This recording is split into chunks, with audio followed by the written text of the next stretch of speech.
கிறிஸ்துவின் சபை 4வது முதல் குறுக்கு தெரு, டாக்டர் காந்திநகர், நெசப்பாக்கம், சென்னை. ஹல்லேலூயா. போதகர் எட்வர்ட் ஜே. கர்த்தர் நல்லவர். நாம் எல்லாம் அப்படியே முழங்கால் படிடுவோம். கர்த்தர் நோக்கி பார்ப்போம். இந்த 3வது மாதத்துடைய முதல் தேதியில் கடந்து வந்திருக்கிறோம். ஆவியானவர் நமக்கென்று வைத்திருக்கிற ஆசீர்வாதங்களை கட்டவிழ்த்துவிடும்படி எல்லா வாய்களை திறந்து கர்த்தரை ஸ்தோத்தரிப்போம். பிதா, குமாரன், பரிசுத்தாவியின் நாமத்தினாலே நம்மை விசேஷித்த ரீதியிலே கர்த்தர் ஆசீர்வதிக்கப் போகிறார் என்ற அந்த நம்பிக்கைக்காய், விசுவாச அறிக்கைக்காய் கர்த்தரை ஸ்தோத்தரிப்போம்.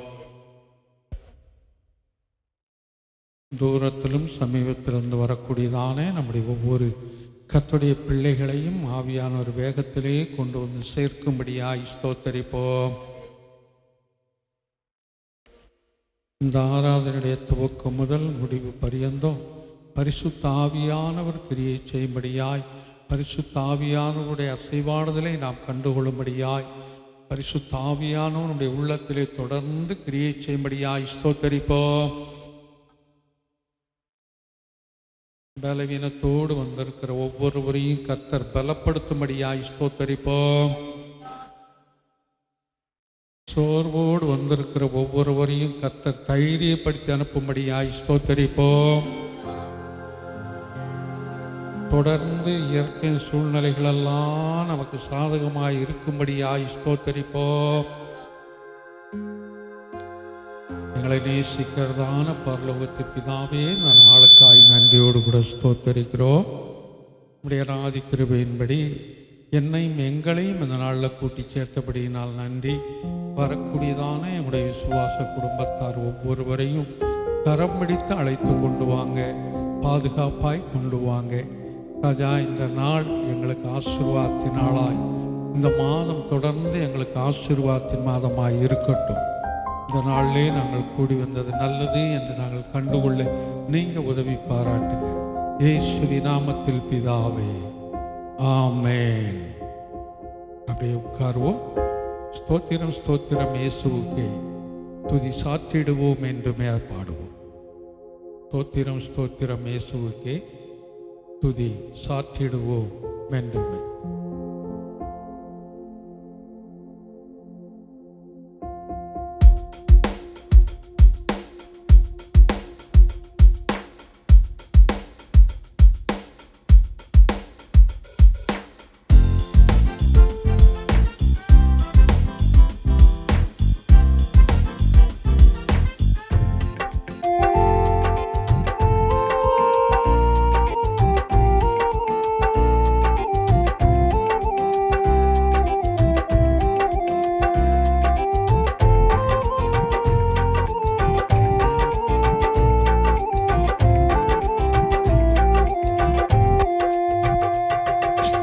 ஸ்தோத்திரம் ஸ்தோத்திரம் இயேசுவுக்கே துதி சாத்திடுவோம் என்றுமே.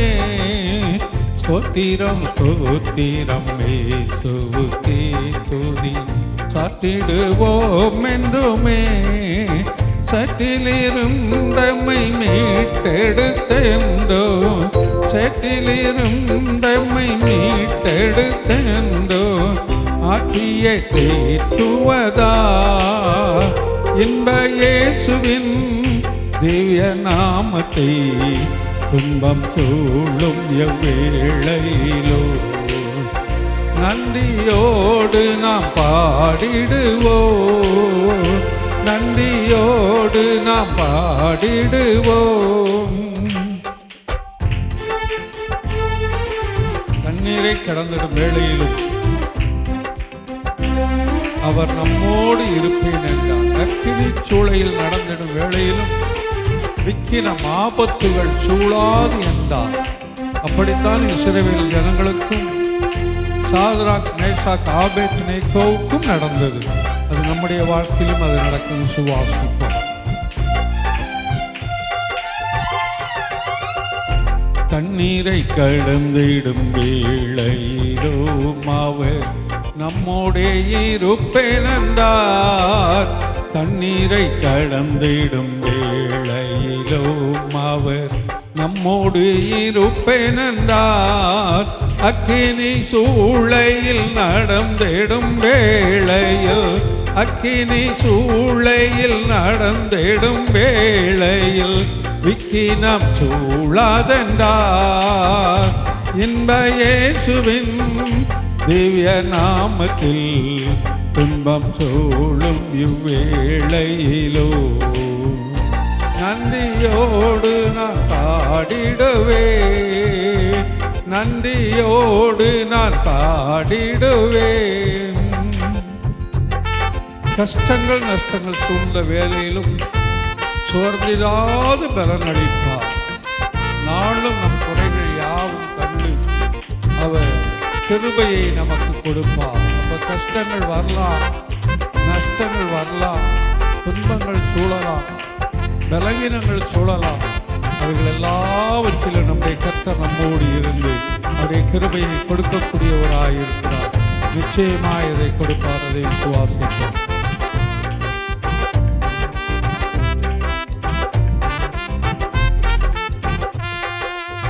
கஷ்டங்கள் நஷ்டங்கள் சூழ்ந்திடும் வேளையில் சோர்ந்திடாமல் நளிப்பார். கஷ்டங்கள் நஷ்டங்கள் சூழ்ந்திடும் வேளையில் சோர்ந்திடாமல் நளிப்பார்.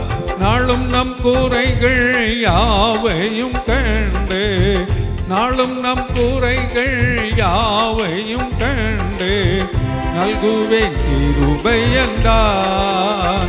இன்ப இயேசுவின் நாமத்தில் இன்பம் தோளும் இவ்வேளையிலோ நன்றியோடு நாம் பாடிடுவோம், நன்றியோடு நாம் பாடிடுவோம்.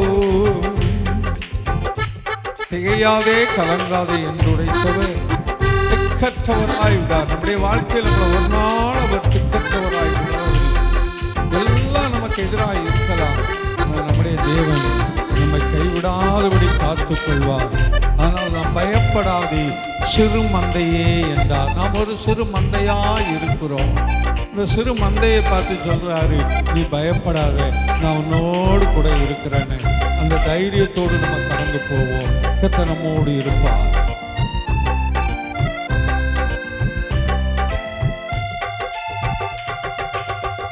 திகையாதே கலங்காதே என்றுரைத்தாரவர் திக்கற்றோராக விடார். திகையாதே கலங்காதே என்றுரைத்தாரவர் திக்கற்றோராக விடார். பயப்படாதே சிறு மந்தை என்றழைத்தார், பயப்படாதே சிறு மந்தை என்றழைத்தார். பாரில் நம்மை பனவே இன்ப இயேசுவின் நாமத்தில் இன்பம் சோழும் இவ்வேளையிலோ நன்றியோடு நாம் பாடிடுவோம், நன்றியோடு நாம் பாடிடுவோம். சிங்கத்தின் குட்டிகள் தாழ்ச்சியடைந்து பட்டினியாய் கிடக்கும். ஆனால் அவரை தேடுவோருக்கு ஒரு குறைவும் ஒரு பங்கமும் வராதபடி காத்துக்கொள்ளப்படும். ஏன்னா நம்மை மீட்கும்படி அவர் தம்முடைய உயிரை கொடுத்து இந்த உலகத்திலே வந்து மாண்டு அவர் உயிரோடு கூட இழந்தார். அதை நம்ம விசுவாசிப்போம். ஒரு நாள் நம்மை கைவிடுறவர் இல்லை.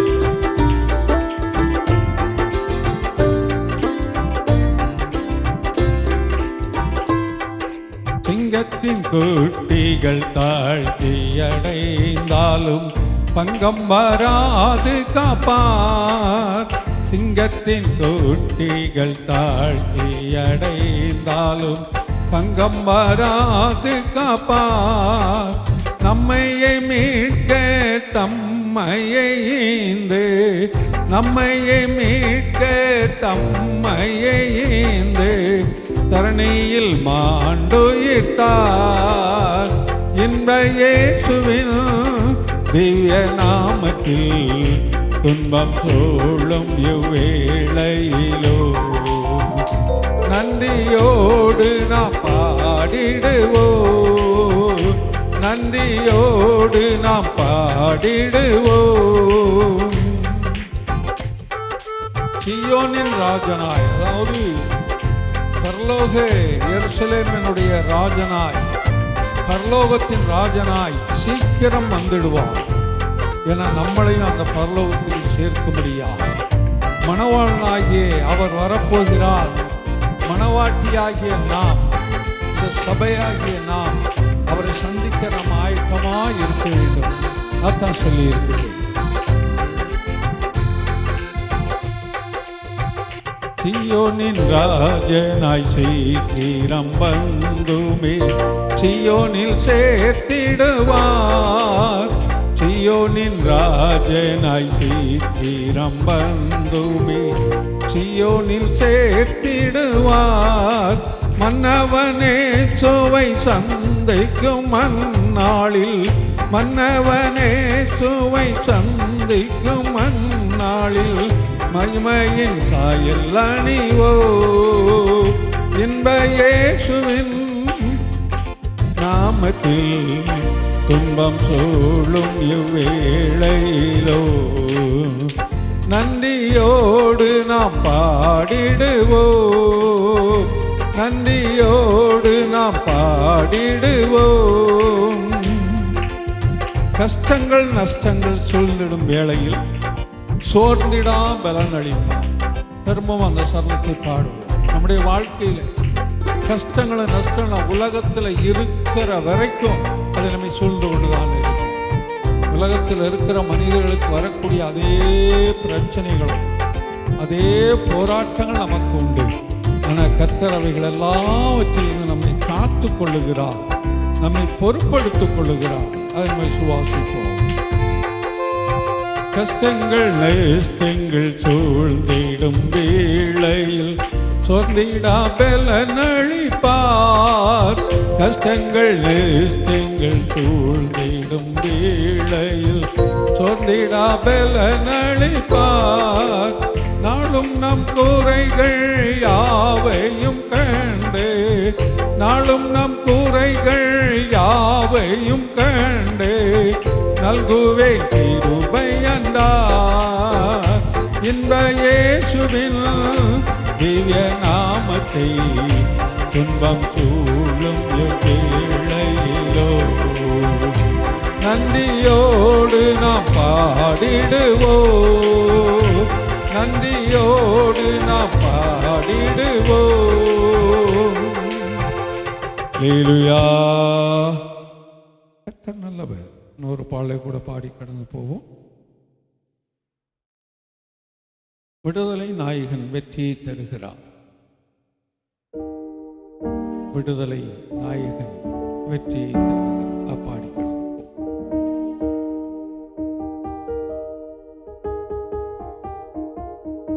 நம்முடைய வாழ்க்கையில தோல்விகள் போல தோணலாம். ஆனால் தோல்வியில வெற்றிக்குரிய அந்த அடித்தளம், அதை நம்ம விசுவாசிப்போம்.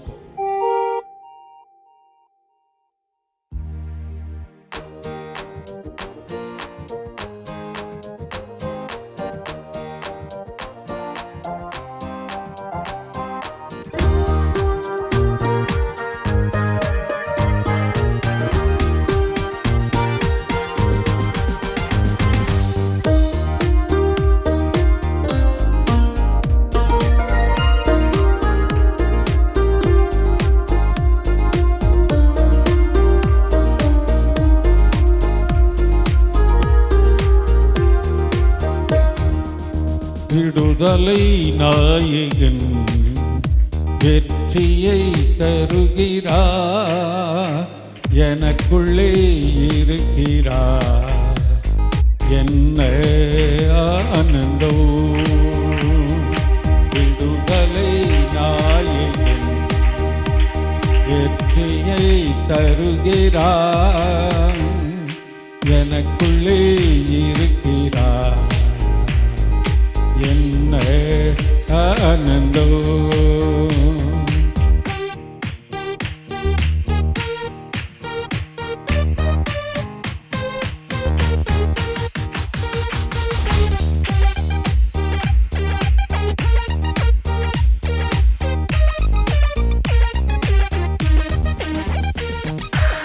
நான் பாடி பாடி மகிழ்வேன், தினம் ஆடி ஆடி துதிப்பேன்.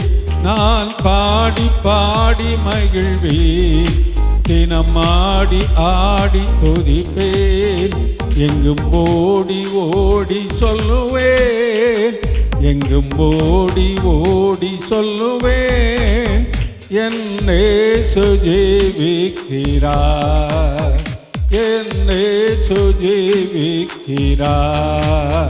விடுதலை நாயகி வெற்றியை தருகிறார், எனக்குள்ளே இருக்கிறார், என்ன ஆனந்தம். அவர் தேடி ஓடி வந்தார், என்னை தேற்றி அணைத்துக் கொண்டார். அவர் நம்மை தேடி வந்தவர். இந்த வீட்டு ஜபங்கள் அதைத்தான் தியானித்துக் கொண்டு வந்தார். உள்ளையான சேற்றில் இருந்தார். அதோடு மாத்திரமல்ல, அவாந்திர வழியில கிடந்த நம்மை அவர் தேடி வந்தார். நரிகள் உளையிடும் அவாந்திர வழியிலே கிடந்த நம்மை அவர் தேடி வந்தார். நம்மை ஒரு நாளிலே அவர் தேடி வந்தார். அவர் தேடி வந்ததனால் இன்றைக்கு நம்ம ஜீவனோடு இருக்கிறோம். நாம் அவரை தேடி போவது, அவர் நம்மை தேடி வந்தார்.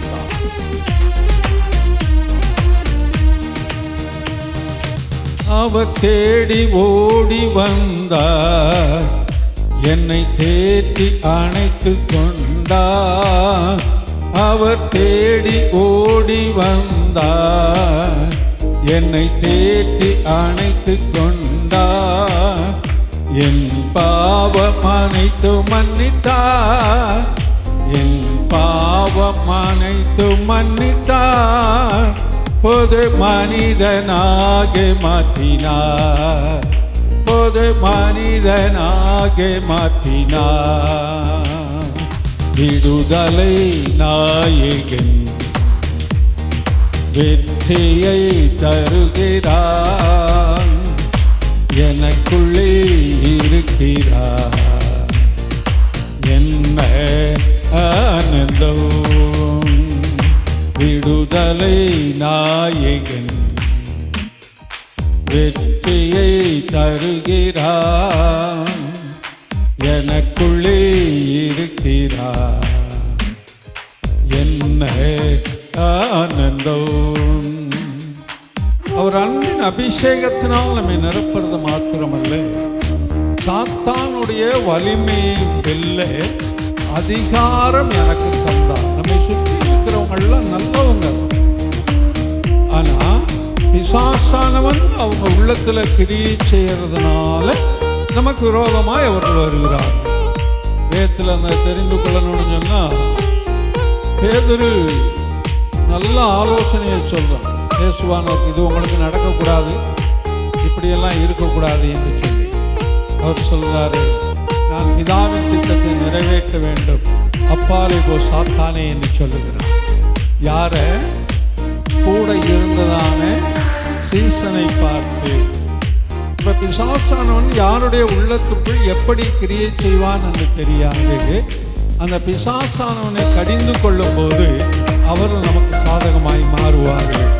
ஆனால் சாத்தானின் வலிமையை வெல்ல அதிகாரம் எனக்கு கொடுத்தார் என விசுவாசி.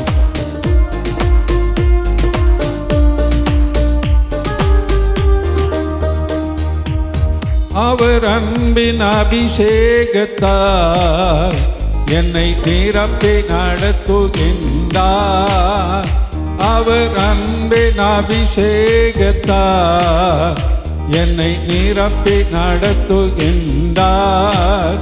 சாத்தானின் வலிமை வெல்ல, சாத்தானின் வலிமை வெல்ல அதிகாரம் எனக்கு தந்தார், அதிகாரம் எனக்கு தந்தார்.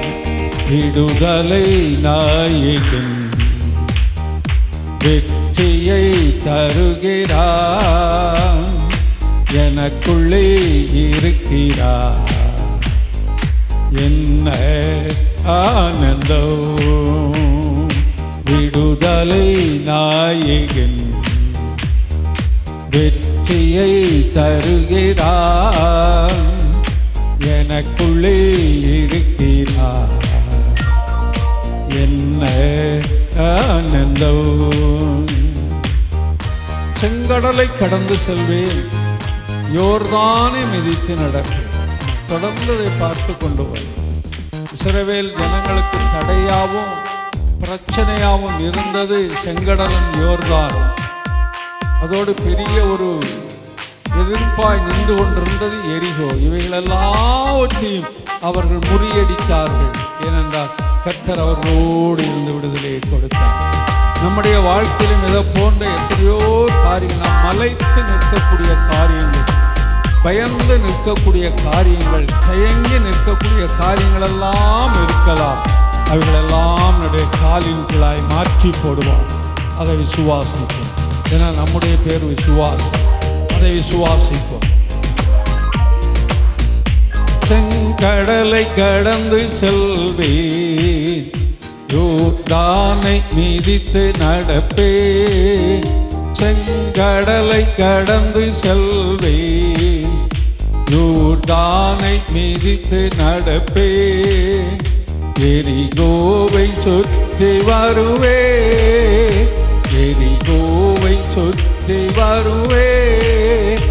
ஏக்காலம் ஓதி ஜெயிப்பேன், ஏக்காலம் ஓதி ஜெயிப்பேன். முதலை நாயகில் வெற்றியை தருகிறான், எனக்குள்ளே இருக்கிறார். என்ன ஆனந்தம்! விடுதலை நாயகில் வெற்றியை தருகிறார், எனக்குள்ளே இருக்கிறார். என்ன ஆனந்தம்! அவர் நமக்கு வெற்றியை கொடுக்கக்கூடியவர். அவர் நம்முடைய வாழ்க்கையில் வெற்றியை அனுமதிக்கக்கூடியவர். அதை நம்ம விசுவாசித்து கடந்து போகும். இன்னொரு பாடலை கூட பாடுவோம். ஆராதனை ஆராதனை, துதி ஆராதனை ஆராதனை, காலையிலும் மாலையிலும் ஆராதனை அப்பாவுக்கு.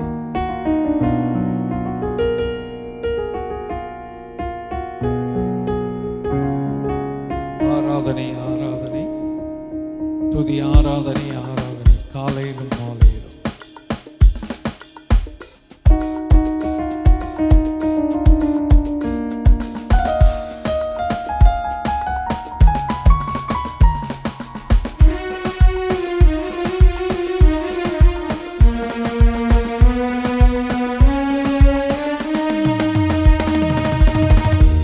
ஆராதனை ஆராதனை, துதி ஆராதனை ஆராதனை, ஆராதனை ஆராதனை, துதி ஆராதனை ஆராதனை. காலையிலோ மாலையிலோ ஆராதனை அப்பாவுக்கே. காலையிலோ மாலையிலோ ஆராதனை அப்பாவுக்கே. தூய ஆவியே, அதாவது பரிசுத்த ஆவியே, உமக்கு ஆராதனை. எங்களுக்கு துணையாய் இருப்பவரே உமக்கு ஆராதனை. அவர் எப்பொழுது நம்மோடு கூட இருக்கக்கூடியவர். பரிசுத்த ஆவியானவர் உங்களிடத்தில் வரும்போது நீங்கள் பலனடைந்து என்று வாசிக்கிறோம். பரிசுத்த ஆவியானவர் சகல சத்தியத்தில் உங்களை நடத்துவார் என்று வாசிக்கிறோம். ஆமாம், அவர் திடீரென்று வரக்கூடியவர் அல்ல. கர்த்தர் நமக்குள்ளாய் வாசம் பண்ணக்கூடியவர்.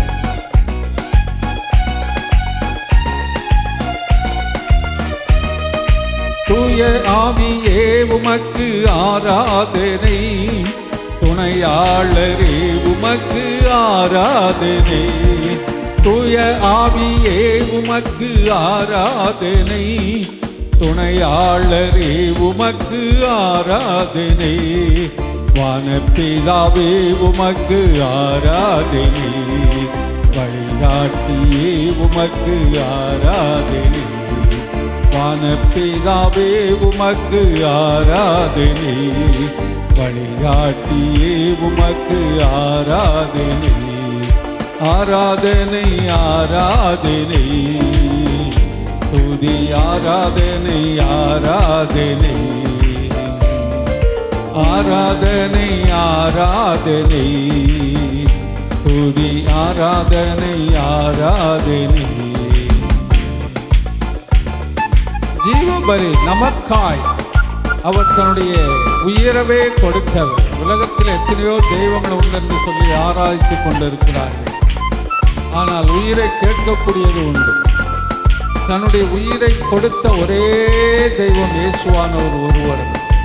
நரபலி கேட்கக்கூடிய எத்தனையோ தெய்வங்கள் உண்டு. ஆனால் நம்முடைய இயேசுவானவர் தன்னுடைய உயிரை உலகத்துடைய மனிதர்களுக்காக கொடுத்தார். உனக்காய் எனக்காய் அவர் ஜீவ பலியாய் மாறினார். அந்த ஜீவ தண்ணீராகிய பரிசுத்த ஆவியானவரை நமக்கு பின்வைத்து போயிருக்கிறார். அதை நம்ம விசுவாசத்தை அறிக்கை செய்து பாடுவோம். ஜீவ பலியே உமக்கு ஆராதனை, ஜீவ தண்ணீரே உமக்கு ஆராதனை, ஜீவ பலியே உமக்கு ஆராதனை, ஜீவ தண்ணீரே உமக்கு ஆராதனை, மிக சம்பமே உமக்கு ஆராதனை, மேசியாவே உமக்கு ஆராதனை, மிக ஸ்தம்பமே உமக்கு ஆராதனை, மேசியாவே உமக்கு ஆராதனை, ஆராதனை ஆராதனை துதி ஆராதனை ஆராதனை. அப்படியே முழங்கால் பண்ணிடுவோம். ஆராதனை ஆராதனை துதி ஆராதனை ஆராதனை. நேசரேவும் திரு பாதம் அமர்ந்தேன் நிம்மதி நிம்மதியே, நேசரேவும் திரு பாதம் அமர்ந்தே நிம்மதி நிம்மதியே, ஆர்வமுடனே பாடி துதிப்பேன் ஆனந்த ஆனந்தமே, ஆர்வமுடனே பாடி துதிப்பேன் ஆனந்த ஆனந்தமே, அடைக்கலமே அதிசயமே ஆராதனை ஆராதனை, அடைக்கலமே அதிசயமே ஆராதனை ஆராதனை. உம்பல்ல செயல்கள் நினைத்து நினைத்து உள்ளமே பொங்குதையா, உம்பல்ல செயல்கள் நினைத்து நினைத்து உள்ளமே பொங்குதையா, நல்லவரே நன்மை செய்தவரே நன்றி நன்றி ஐயா, நல்லவரே நன்மை செய்தவரே நன்றி நன்றி ஐயா, நல்லவரே வல்லவரே ஆராதனை ஆராதனை. பலியான செம்மறி பாவங்களெல்லாம் சுமந்து தீர்த்தவரே, பலியான செம்மறி பாவங்களெல்லாம் சுமந்து தீர்த்தவரே, பரிசுத்த இரத்தம் எனக்காக அல்லோ பாக்கியம் பாக்கியமே, உம் பரிசுத்த இரத்தம் எனக்காக அல்லோ பாக்கியம் பாக்கியமே, பரிசுத்தரே படைத்தவரே. சேர்ந்து பாடுங்க. பரிசுத்தரே படைத்தவரே ஆராதனை ஆராதனை. பரிசுத்தரே படைத்தவரே ஆராதனை ஆராதனை.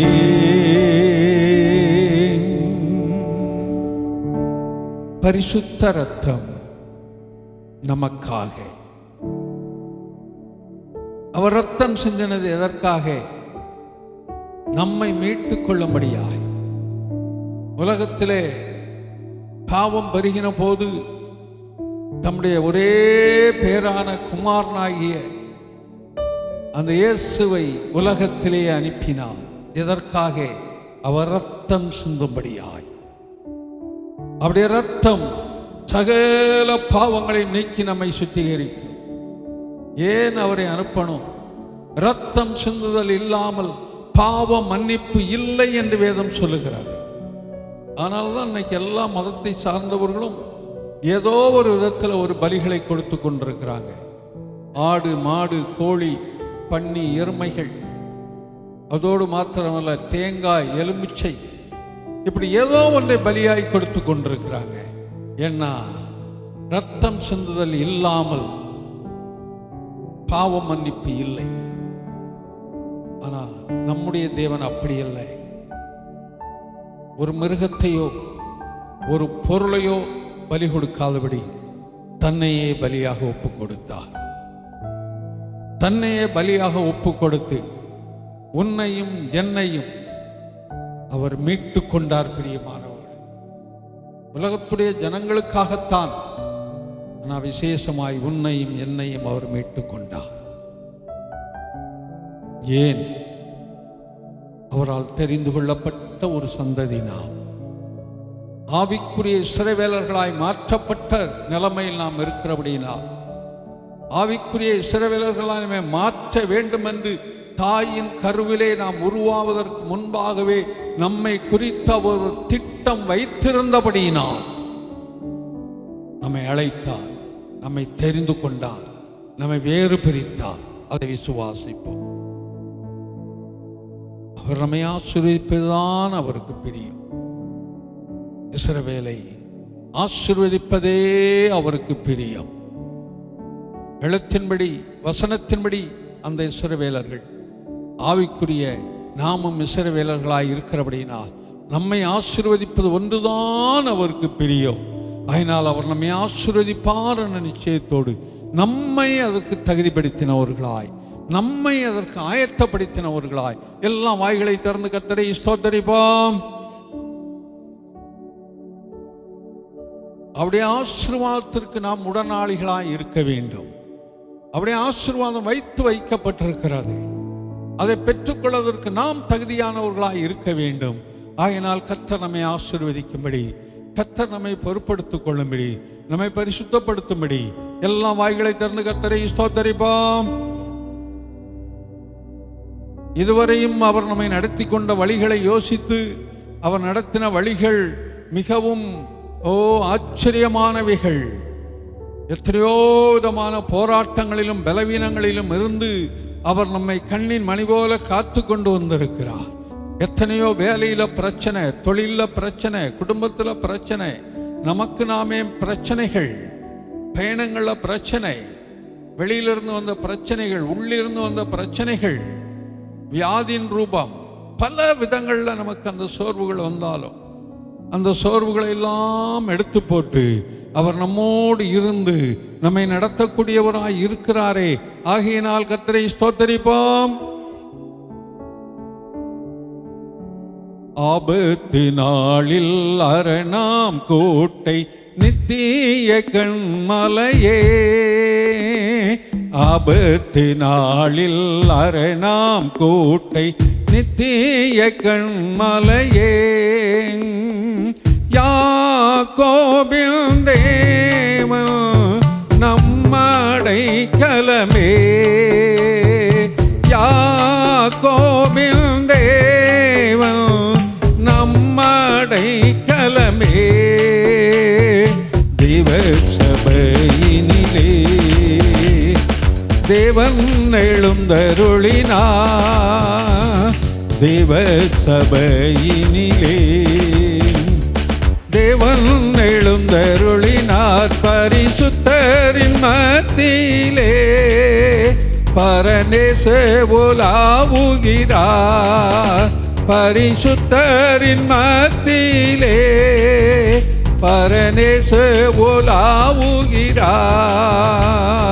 தேவ சபையினிலே தேவன் எழுந்தருளினார், தேவ சபையினிலே தேவன் எழுந்தருளினார். அவர் நமத்திலே எழுந்தருளினவர், நம்முடைய உள்ளத்திற்குள்ளாய் கிரியை செய்யக்கூடியவர். இஸ்ரவேல் ஜனங்கள் 40 வருடங்களும் அவர் கண்ணின் மணியைப் போல காத்து கொண்டு வந்தார். பல பிரச்சனைகள், ஆனாலும் அவர் அவர்களை நடத்தி கொண்டு வந்தார். நம்முடைய வாழ்க்கையிலும் பல பிரச்சனைகள், இதுவரை நடத்தினவர் இனியும் நடத்துவார் என்ற அந்த விசுவாசம் நம்பிக்கையே நமக்கு உண்டு. அந்த விசுவாச நம்பிக்கையோடு கூட தான் நம்ம கடந்து போய் கொண்டிருக்கிறோம். சீசர்கள் மத்தியில் எத்தனையோ பிரச்சனைகள் இருந்தது, அந்த சீசர்களையும் அவர் நடத்தி கொண்டு வந்தார்.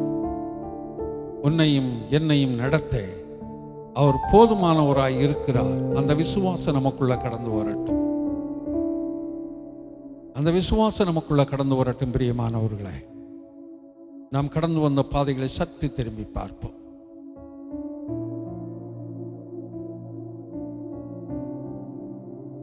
நாம கடந்து வரல, அவர் நம்மை கொண்டு வந்தார்.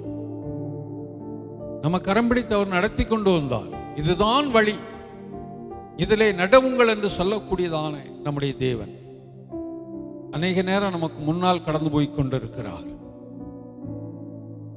சில நேரம் நமக்கு பின்னால் கடந்து வரக்கூடியவர், நம்மை முன்னால் விட்டு அவர் பின்னால் கடந்து வரக்கூடியவராய் இருக்கிறார். சில சூழ்நிலைகளில் அவர் வலதுபுறமும், சில சூழ்நிலைகளில் இடதுபுறமும் அவர் இருந்து நம்மை பாதுகாத்து கொண்டே வருகிறார். பிரியமானவர்களே, அநேக நேரம் மேலே இருந்து நம்மை பாதுகாத்து கொண்டிருக்கிறார். இஸ்ரவேல் ஜனங்களை அப்படித்தான் நடத்தினார். பகல் நேரத்திற்கு மேகஸ்தம்பத்தை கொடுத்தார் நிழலாய் இருக்கும்படி, இரவு நேரத்தில் அக்கினி ஸ்தம்பத்தை கொடுத்தார், நெருப்பு வெளிச்சத்தை கொடுத்தார் அவர்கள் நடக்கும்படி. அதே போலதான் நம்முடைய வாழ்க்கையில எந்த சூழ்நிலையை நாம் போக வேண்டும் என்று அறிந்து அதற்கு ஏற்றாற் போன்று நம்மை நடத்தக்கூடியவராய் இருக்கிறார். நீ பயப்படாத, முன்னும் பின்னும் இருந்து, வலதுபுறமும் இடதுபுறமும் இருந்து, மேல்புறமும் இருந்து உன்னையும் என்னையும் காத்து கொள்ளக்கூடியவர். நம்முடைய தூதர்கள் எப்பொழுது நம்மோடு இருக்கிறார்கள். நான் சொல்லிக்கொண்டு வருவது போல நாம் ஒவ்வொருவருக்கும் ஒவ்வொரு தூதர்கள் உண்டு. அந்த தூதர்கள் எப்பொழுது நம்மோடு இருந்து நம்மை காத்து கொள்ளக்கூடியவர்கள். இதுவரைக்கும் நம்மை காத்தவர்கள் இனியும் காத்துக் கொள்வார்கள். அந்த நிச்சயம் நமக்குள்ள கடந்து வரட்டும். என்னை மறவாய் இயேசுநாதா, உந்தன் தயவால் என்னை நடத்தோ. என்னை மறவாய் இயேசுநாதா, உந்தன் தயவால் என்னை நடத்தோ. பயப்படாதே, வலக்கரத்தாலே பாதுகாப்பே நின்றதாலே ஸ்தோத்திரோ. பயப்படாதே, வலக்கரத்தாலே பாதுகாப்பே நின்றதாலே ஸ்தோத்திரோ. பாசமன் மேல் நீர் வைத்ததினால் பறிக்கே இயலாதவரும் என்னை. பாசமன் மேல் நீர் வைத்ததினால் பறிக்கே இயலாதவரும் என்னை. என்னை என்னை மறைவா இயேசுநாதா, உந்தன் தயவால் என்னை நடத்தோ. என்னை மறைவா இயேசுநாதா, உந்தன் தயவால் என்னை நடத்தும். உனக்கெதிராய் எழும்பும் ஆயுதம் வைத்திடாதே என்றதாலே தோத்திரோ. உனக்கெதிராய் எழும்பும் ஆயுதம் வைத்திடாதே என்றதாலே தோத்திரோ. பறந்திடுமே உம் நாமத்திலே, பரனே எனக்காய் ஜெய கொடியே. பறந்திடுமே உன் நாமத்திலே, பரனே எனக்காய் ஜெய கொடியே. என்னை மறைவா இயேசுநாதா, உந்தன் தயவால் என்னை நடத்தோ. என்னை மறைவா இயேசுநாதா, உந்தன் தயவால் என்னை நடத்தும். ஆமா, என்னை மறவாதபடி இருக்கிற இயேசுநாதரே, உந்தன் தயவுனால என்னை நடத்தோ. நம்மை மறந்தவர் அல்ல, ஆனால் தான் இங்க சொல்லியிருக்கு, என்னை மறவாதபடி இருக்கிற இயேசுவே என்னை நடத்தும். உனக்கு எதிரான ஆயுதங்கள் வியாதி என்ற ரூபத்தில் வரலாம், போராட்டம் என்ற ரூபத்தில் வரலாம், பக்கத்தில் இருப்பவர்களை கொண்டு வரலாம், குடும்ப அங்கத்தினர்களை கொண்டு வரலாம். உனக்கு நீயே சில நேரம் எதிரியாய் மாறி போகலாம். அது எப்படி இருந்தாலும் அதெல்லாம் ஒன்றும் வாய்க்காமல் பண்ண நம்முடைய தேவன் போதுமானவராய் இருக்கிறார். அல்லேலூயா. மொர்தெகாயை தூக்கில் போடுவதற்கு எல்லா ஏற்பாடு செஞ்சிட்டான். பொழுது விடிஞ்சா மொர்தெகாய் தூக்குல தொங்க வேண்டிய சூழ்நிலை. அந்த இரவு நேரத்தில் கர்த்தர் காரியத்தை மாறுதலாய் வர பண்ணினார். ராஜாவுக்கு தூக்கம் வரல. அவன் எடுத்த நாளாகம புஸ்தகம், மொர்தெகாயை குறித்து எழுதின நாட்குறிப்பு, அதை வாசிக்கிறான். மொர்தெகாயை யார் தூக்கில் போட வேண்டும் என்று விரும்பினானோ அவன் வாசல்லே வந்து நின்று கொண்டிருக்கிறான். அவனை அழைத்து மொர்தெகாயை மேன்மைப்படுத்தும்படி ராஜா சொல்லி அனுப்புகிறான். தான் செய்த அதே தூக்கு மரத்தில் அதே ஆமானை தூக்கி போட்டார்கள். படுக்குழியை வெட்டுகிறவன் தானே அதில் விழுவான். உனக்கு விரோதமாய், உடைய வாழ்க்கைக்கு விரோதமாய், வேலைகள் தொழில்களுக்கு விரோதமாய் என்ன ஆயுதங்கள் எழும்பினாலும் அவைகள் எல்லாவற்றையும் முறியடிக்க தேவன் போதுமானவராய் இருக்கிறார். பிரச்சனைகள் இருக்கலாம், பணத்தில் போராட்டங்கள் இருக்கலாம், வேலை இல்லாத நிலைமைகள் இருக்கலாம், படிப்பில் பிரச்சனைகள், என்ன கஷ்டங்கள் என்ன பாரங்கள் எல்லாவற்றையும் முறியடிக்க நம்முடைய தேவன் போதுமானவராய் இருக்கிறார். அந்த நிச்சயத்தோடு கூட எல்லா வாய்களை திறந்து கர்த்தரை ஸ்தோத்தரிப்போம்.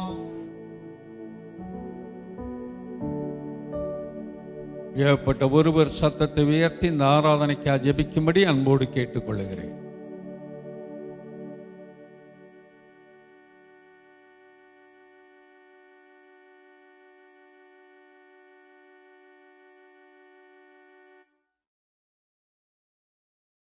ஆமென்.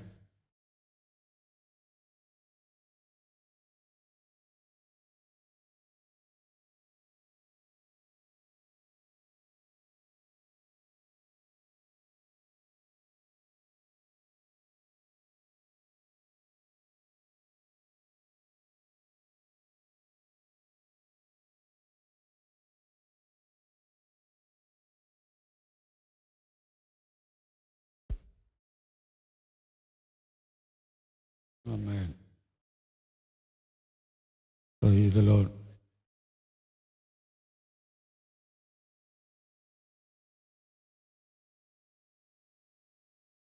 நன்றி.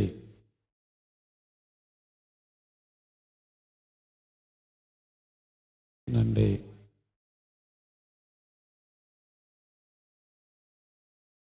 Praise the Lord.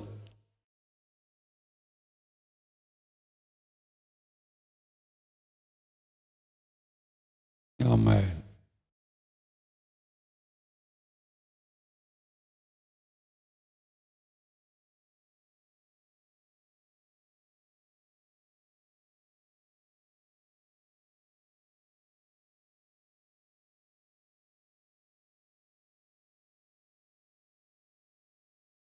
நன்றி.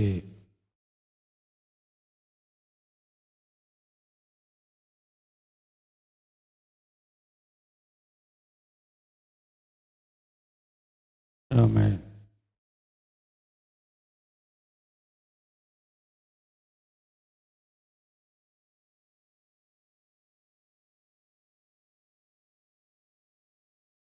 ஆமென்.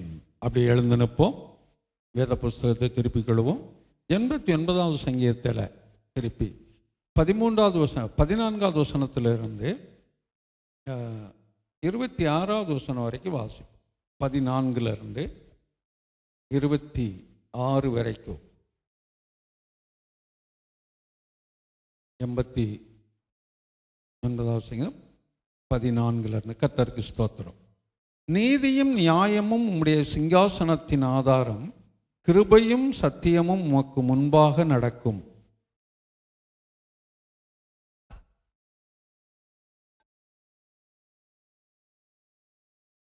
அவர்கள் உம்முடைய நாமத்தில் நாடோறும் களிகூர்ந்து உம்முடைய நீதியால் உயர்ந்திருப்பார்கள்.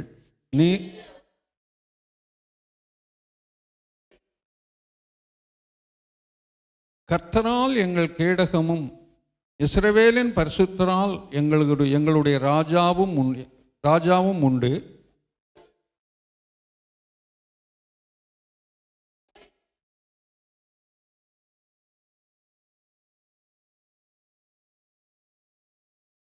என் தாசனாகிய தாவீதை கண்டுபிடித்தேன், என் பரிசுத்த ஸ்தலத்தினால் அவனை அபிஷேகம் பண்ணினேன்.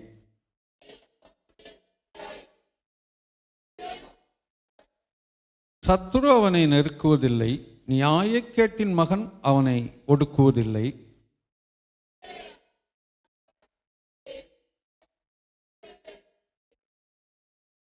என் உண்மையும் என் கிருபையும் அவனோடு இருக்கும், என் நாமத்தினால் அவன் கொம்பு உயரும்.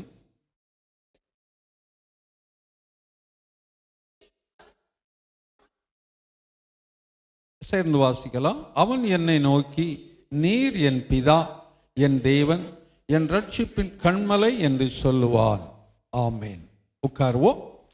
கர்த்தர் நல்லவர். இந்த நாளிலும் இந்த பிற்பகுதியை வாசிக்க கர்த்தர் உதவி செய்திருக்கிறார்.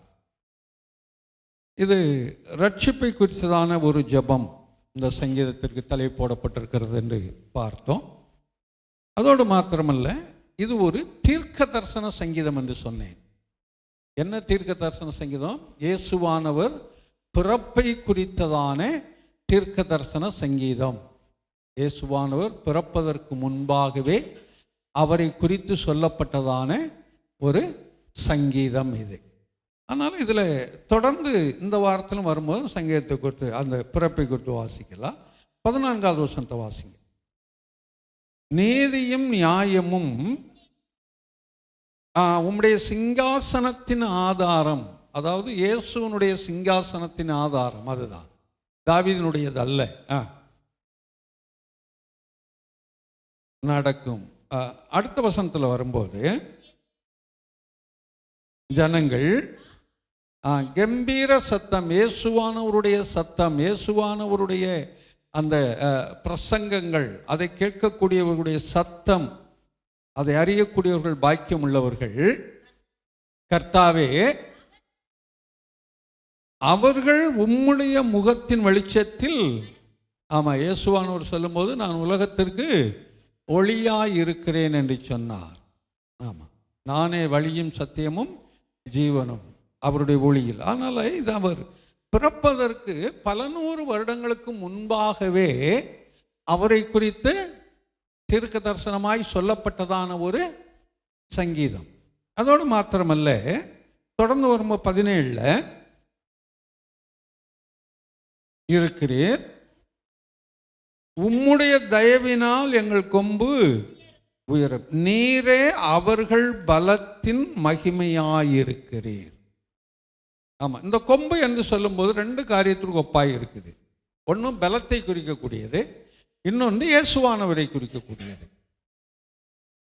ஒன்று பலத்திற்கு ஒப்பாய் இருக்குது, இன்னொன்று இயேசுவானவருக்கு ஒப்பாய் இருக்கிறது. அப்போ இயேசுவானுடைய பிறப்பை குறித்து தாங்க சொல்லி, அதோட அந்த 24 வாசிங்க.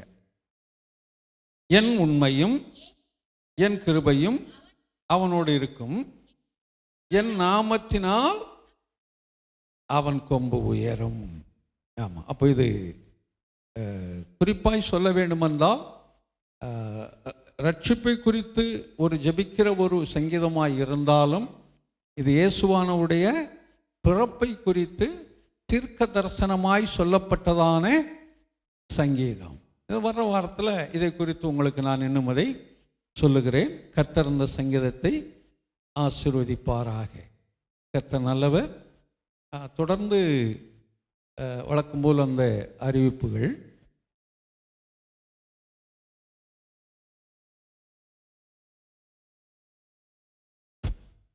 புதன்கிழமையும் வெள்ளிக்கிழமையும் வழக்கம் போல் சபையில் ஜெபம் இருக்கும். வரக்கூடியவர்கள் வந்து அதில் கலந்து கொள்ளுங்கள். அது உங்களுக்கும் உங்களுடைய குடும்பத்திற்கும் ஆசீர்வாதமாகவே காணப்படும்.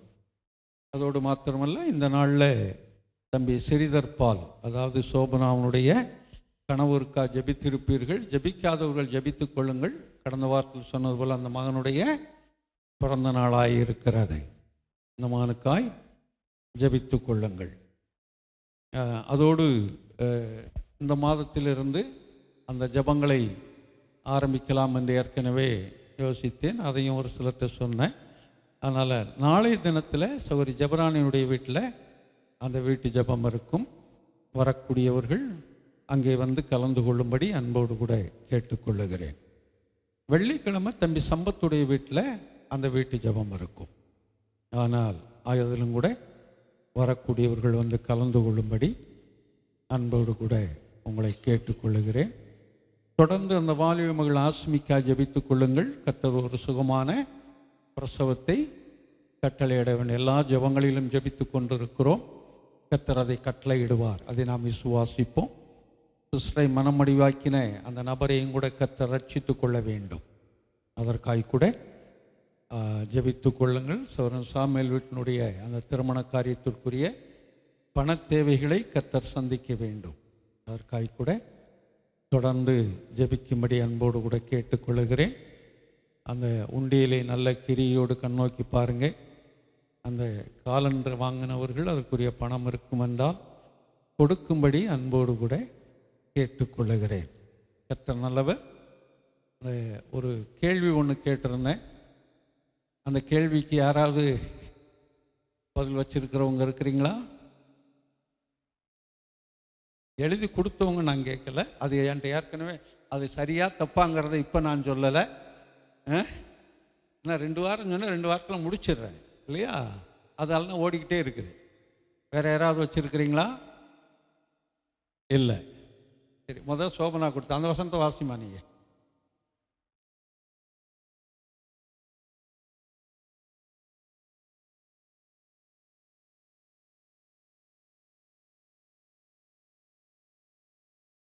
முதல் கொடுத்தவங்களை வாசிக்க சொன்னேன். எனக்கு வந்தது அவங்க தான் வந்துச்சு முதல் பேப்பரை. இவர்கள் செய்யும் ஆராதனை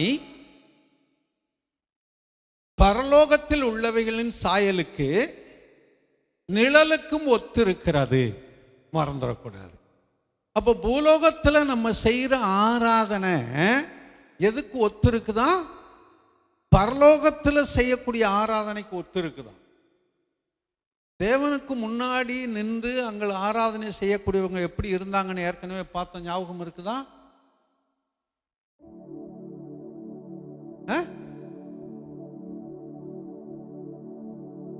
எந்த இதுல பார்த்தோம்? 6ஆம் அதிகாரத்தில் பார்த்தோம்.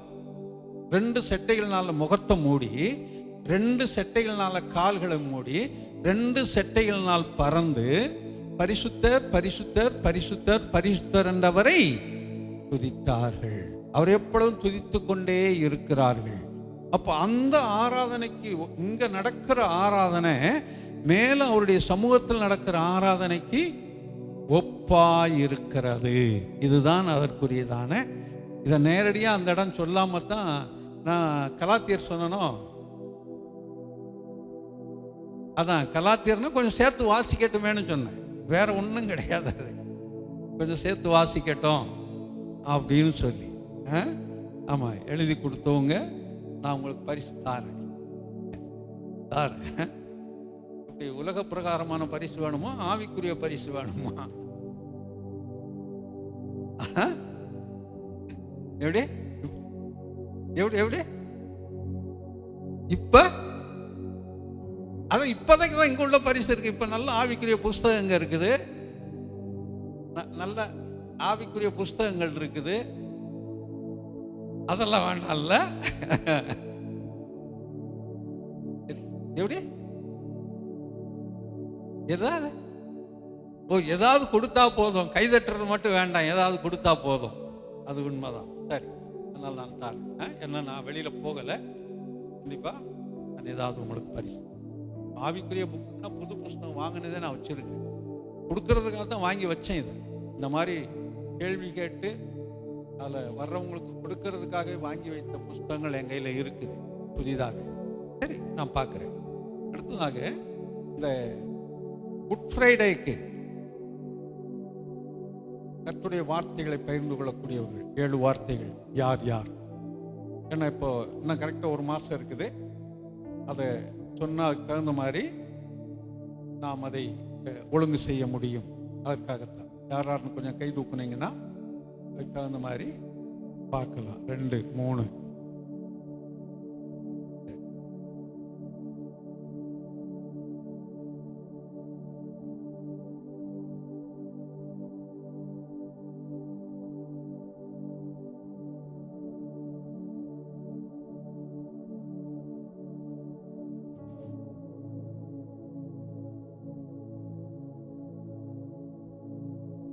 சோபனா, நீ எந்த வசனமா பேசுன? 4 பேசுனியோ? இப்ப 5 எடுத்துக்க. சோபனா, நம்ம ஜான் போன வருஷம் 5 பேசுனீங்க. 3 சரி 3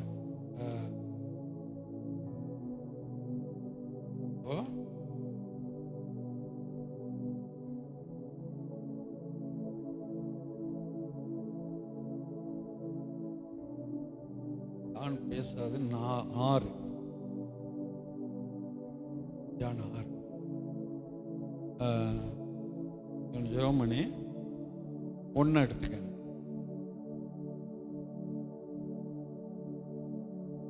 வேற யாரு?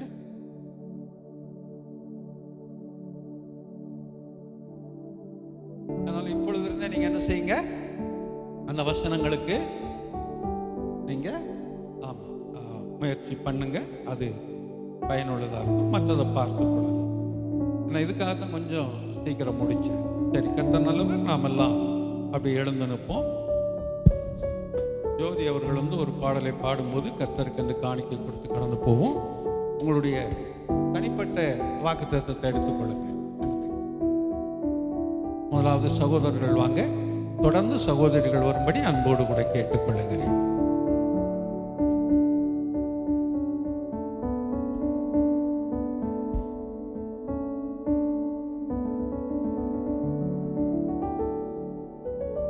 உமக்கு பிரியமானதை செய்ய எனக்கு கற்றுத்தாரும் தேவனே, உமக்கு பிரியமானதை செய்ய எனக்கு கற்றுத்தாரும் தேவனே. நீரே என் தேவன், நீரே என் தேவன், நல்ல பரிசுத்த ஆவியானவே செம்மையான வழியிலே நடத்த வேண்டுமே, செம்மையான வழியிலே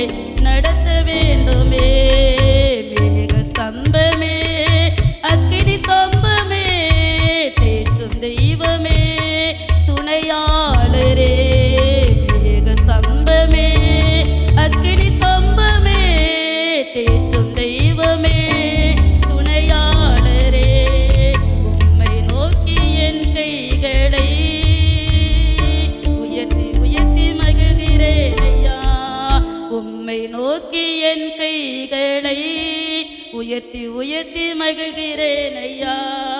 வறண்ட நிலம் தவிப்பது போல், வறண்ட நிலம் தவிப்பது போல் என் ஆத்மா உமக்காக ஒவ்வொரு நாளும் ஏங்கி ஏங்கி தவிக்குதே ஐயா.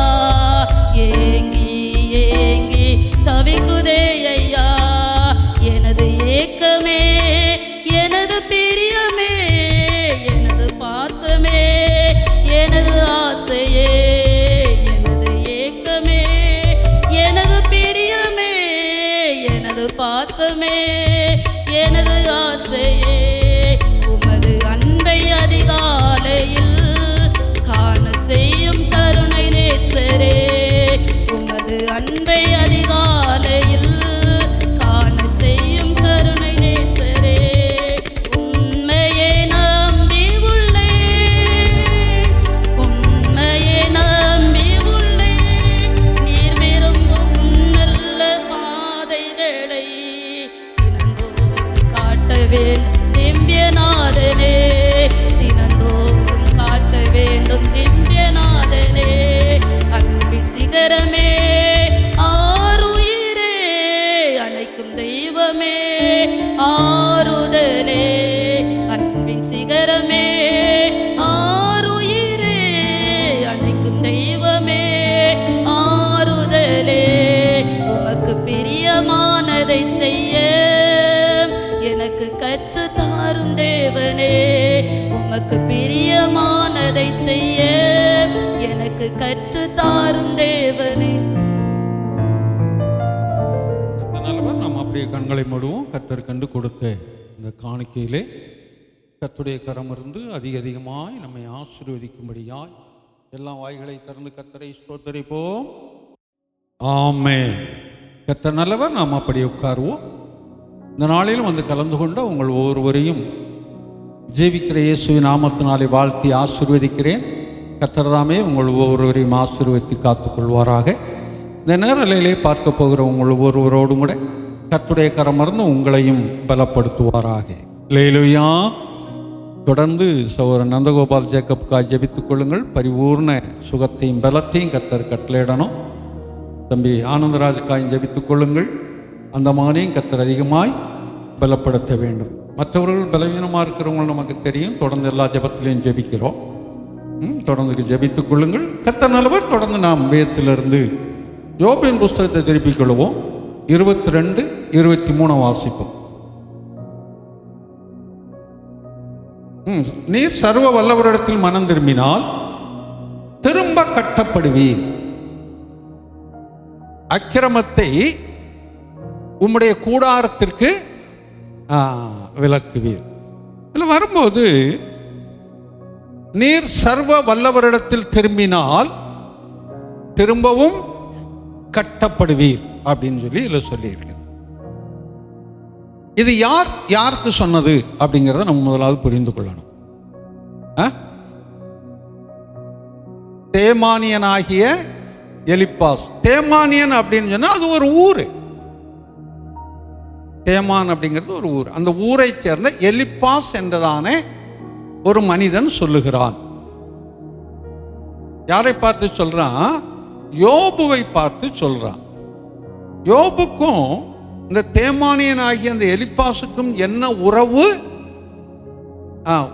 பிராண சிநேகிதன், அதாவது உயிர் நண்பன். உயிர் நண்பன். 3 நண்பர்கள் இருக்கிறாங்க. இடையில ஒரு நண்பன் தலையை காமிக்கிறான். அதுக்கப்புறம் அவனை குறித்து அதில் இல்லை. இந்த 3 நண்பர்களில் பிரதானமானவன் யார்?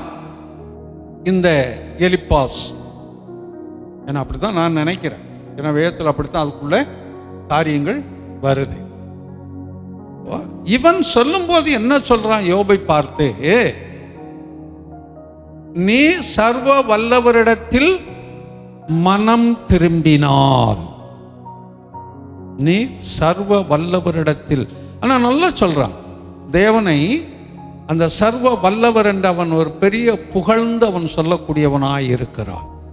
இந்த சர்வ வல்லவர் அப்படிங்கிறது ஒரு சில இடத்துல தான் வேதத்தில் வரும், அநேக இடங்கள்ல வராது. இங்க 2 இடத்துல இதிலே சொல்லுவான் அவன், சர்வ வல்லவரிடத்தில் மனம் திரும்பினால் திரும்ப கட்டப்படுவீர். இந்த திரும்ப அப்படிங்கிற வார்த்தை முக்கியமானது. திரும்ப அப்படிங்கிறது முக்கியமானது. சரி, இப்போ இவன் சொன்னது சரியா? இது இவனுடைய ஒரு விசுவாசம், எலிப்பாசனுடைய ஒரு விசுவாசம் இல்லையா? இது சரியா?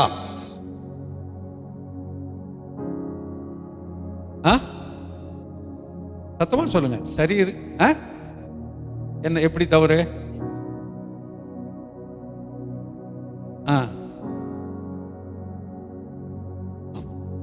அதாவது தன்னை மேன்மைப்படுத்தி சொல்லுகிறான். அங்கே தவறு. தன்னை மேன்மைப்படுத்தி சொல்லுகிறான்.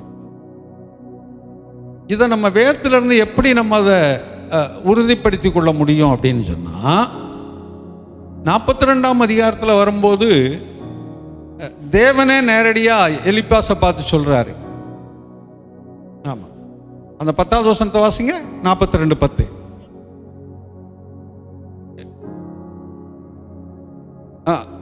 இல்ல, அது இல்ல, அதுக்கு மேல நான் சொல்றேன்.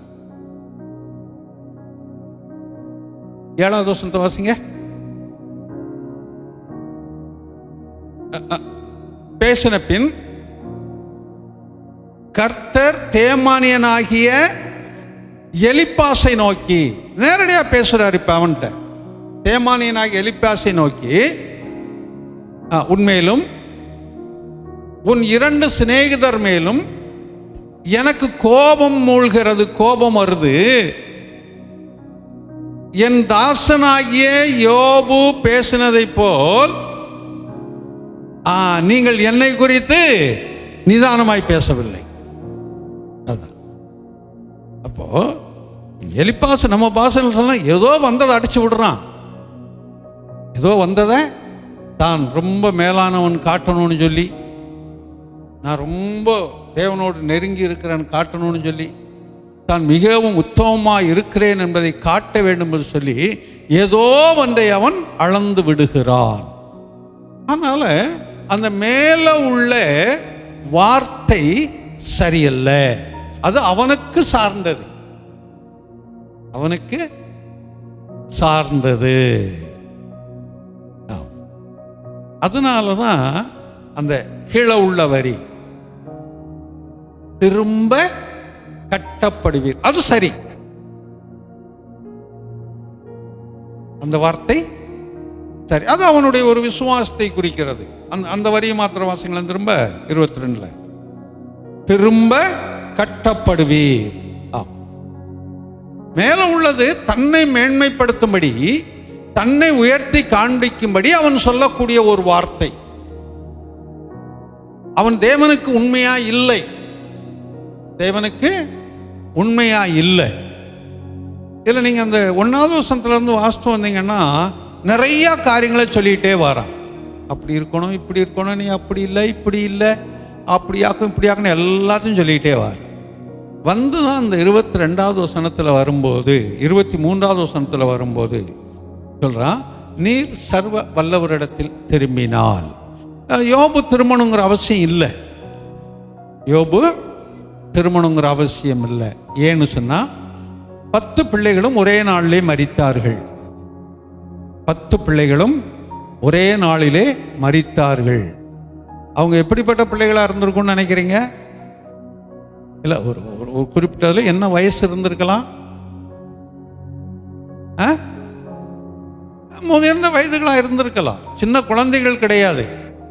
ஏன்னா ஒவ்வொருத்தரும் தனித்தனியா இருந்திருக்கிறாங்க. அப்போ ஒவ்வொருவரும் திருமணமாகி தனித்தனியா இருந்தவர்கள். அன்னைக்கு இருந்த வயதெல்லாம் 50, 60ங்களாம் சாதாரண வயதுகள். அன்றைக்கு இருந்ததுல 100 வயது 200 வயதுங்கிறதெல்லாம் சாதாரண வயதுகள் அன்னைக்கு இருந்ததுல. அதனால நல்ல முதிர் வயதாகத்தான் இருந்திருப்பாங்க.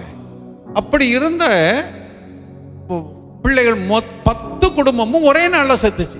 10 பிள்ளைகளும்.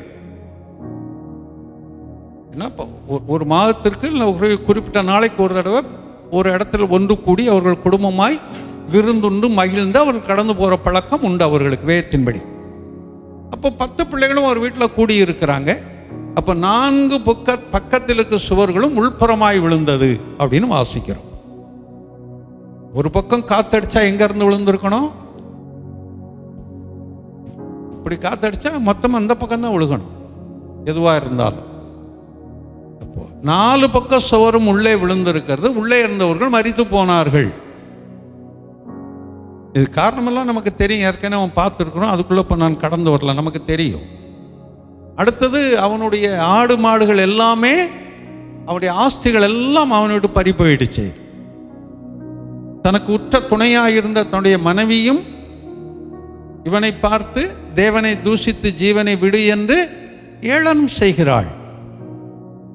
அதோடு கூட சரீரம் முழுவதும் கொடிய புண், தாம்பல் எடுத்து உடம்பு முழுவதும் போட்டுக்கிட்டு தெருவில் போய் உட்கார்ந்து அந்த பானை ஓடை எடுத்து அவன் உடம்ப சுரண்டிக்கிட்டு இருக்கிறான். ஏன் தெருவில் போய் உட்கார்ந்தானா, தெருவில் அவன் வருகிறான் என்றால் எழுந்து நிற்பார்கள். அந்த அளவுக்கு சிறியோரும் பெரியோரும் மரியாதை கொடுப்பார்கள். அப்படிப்பட்ட நிலைமையில தெருவில் உட்கார்ந்துகிட்டு இருக்கிறான். அப்படிப்பட்ட கைவிடப்பட்ட ஒரு சூழ்நிலை.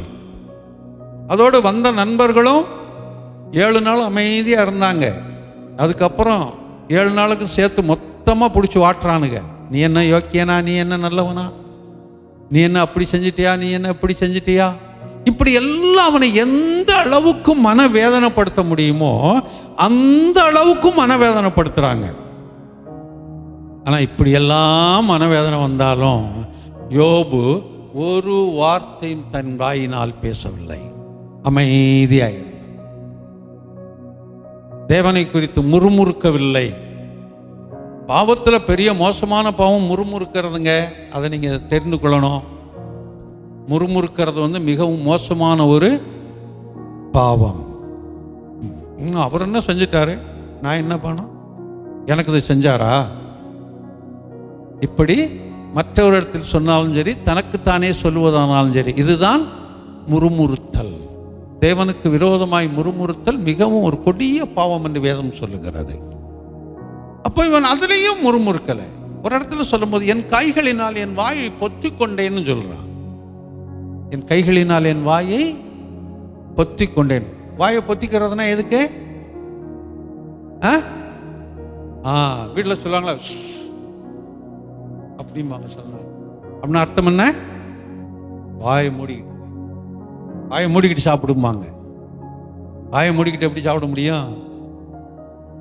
சாப்பிட முடியாது. எல்லாரும் செய்யல சொல்லுவாங்க அப்படிம்பாங்க. இதெல்லாம் தானாய் நடக்கக்கூடிய சில சம்பவங்கள். அப்ப இந்த அளவுக்கு தன்னை காத்து கொண்டு கர்த்தரோட நெருக்கத்தில் இருந்தான். அதனால்தான் சொல்றாரு, அவன் உத்தமனாய் இருந்தான்பா, அவன் நீதிமானாய் இருக்கிறான். பிசாசு கிட்ட சாட்சி கொடுக்கிறார் தேவன்.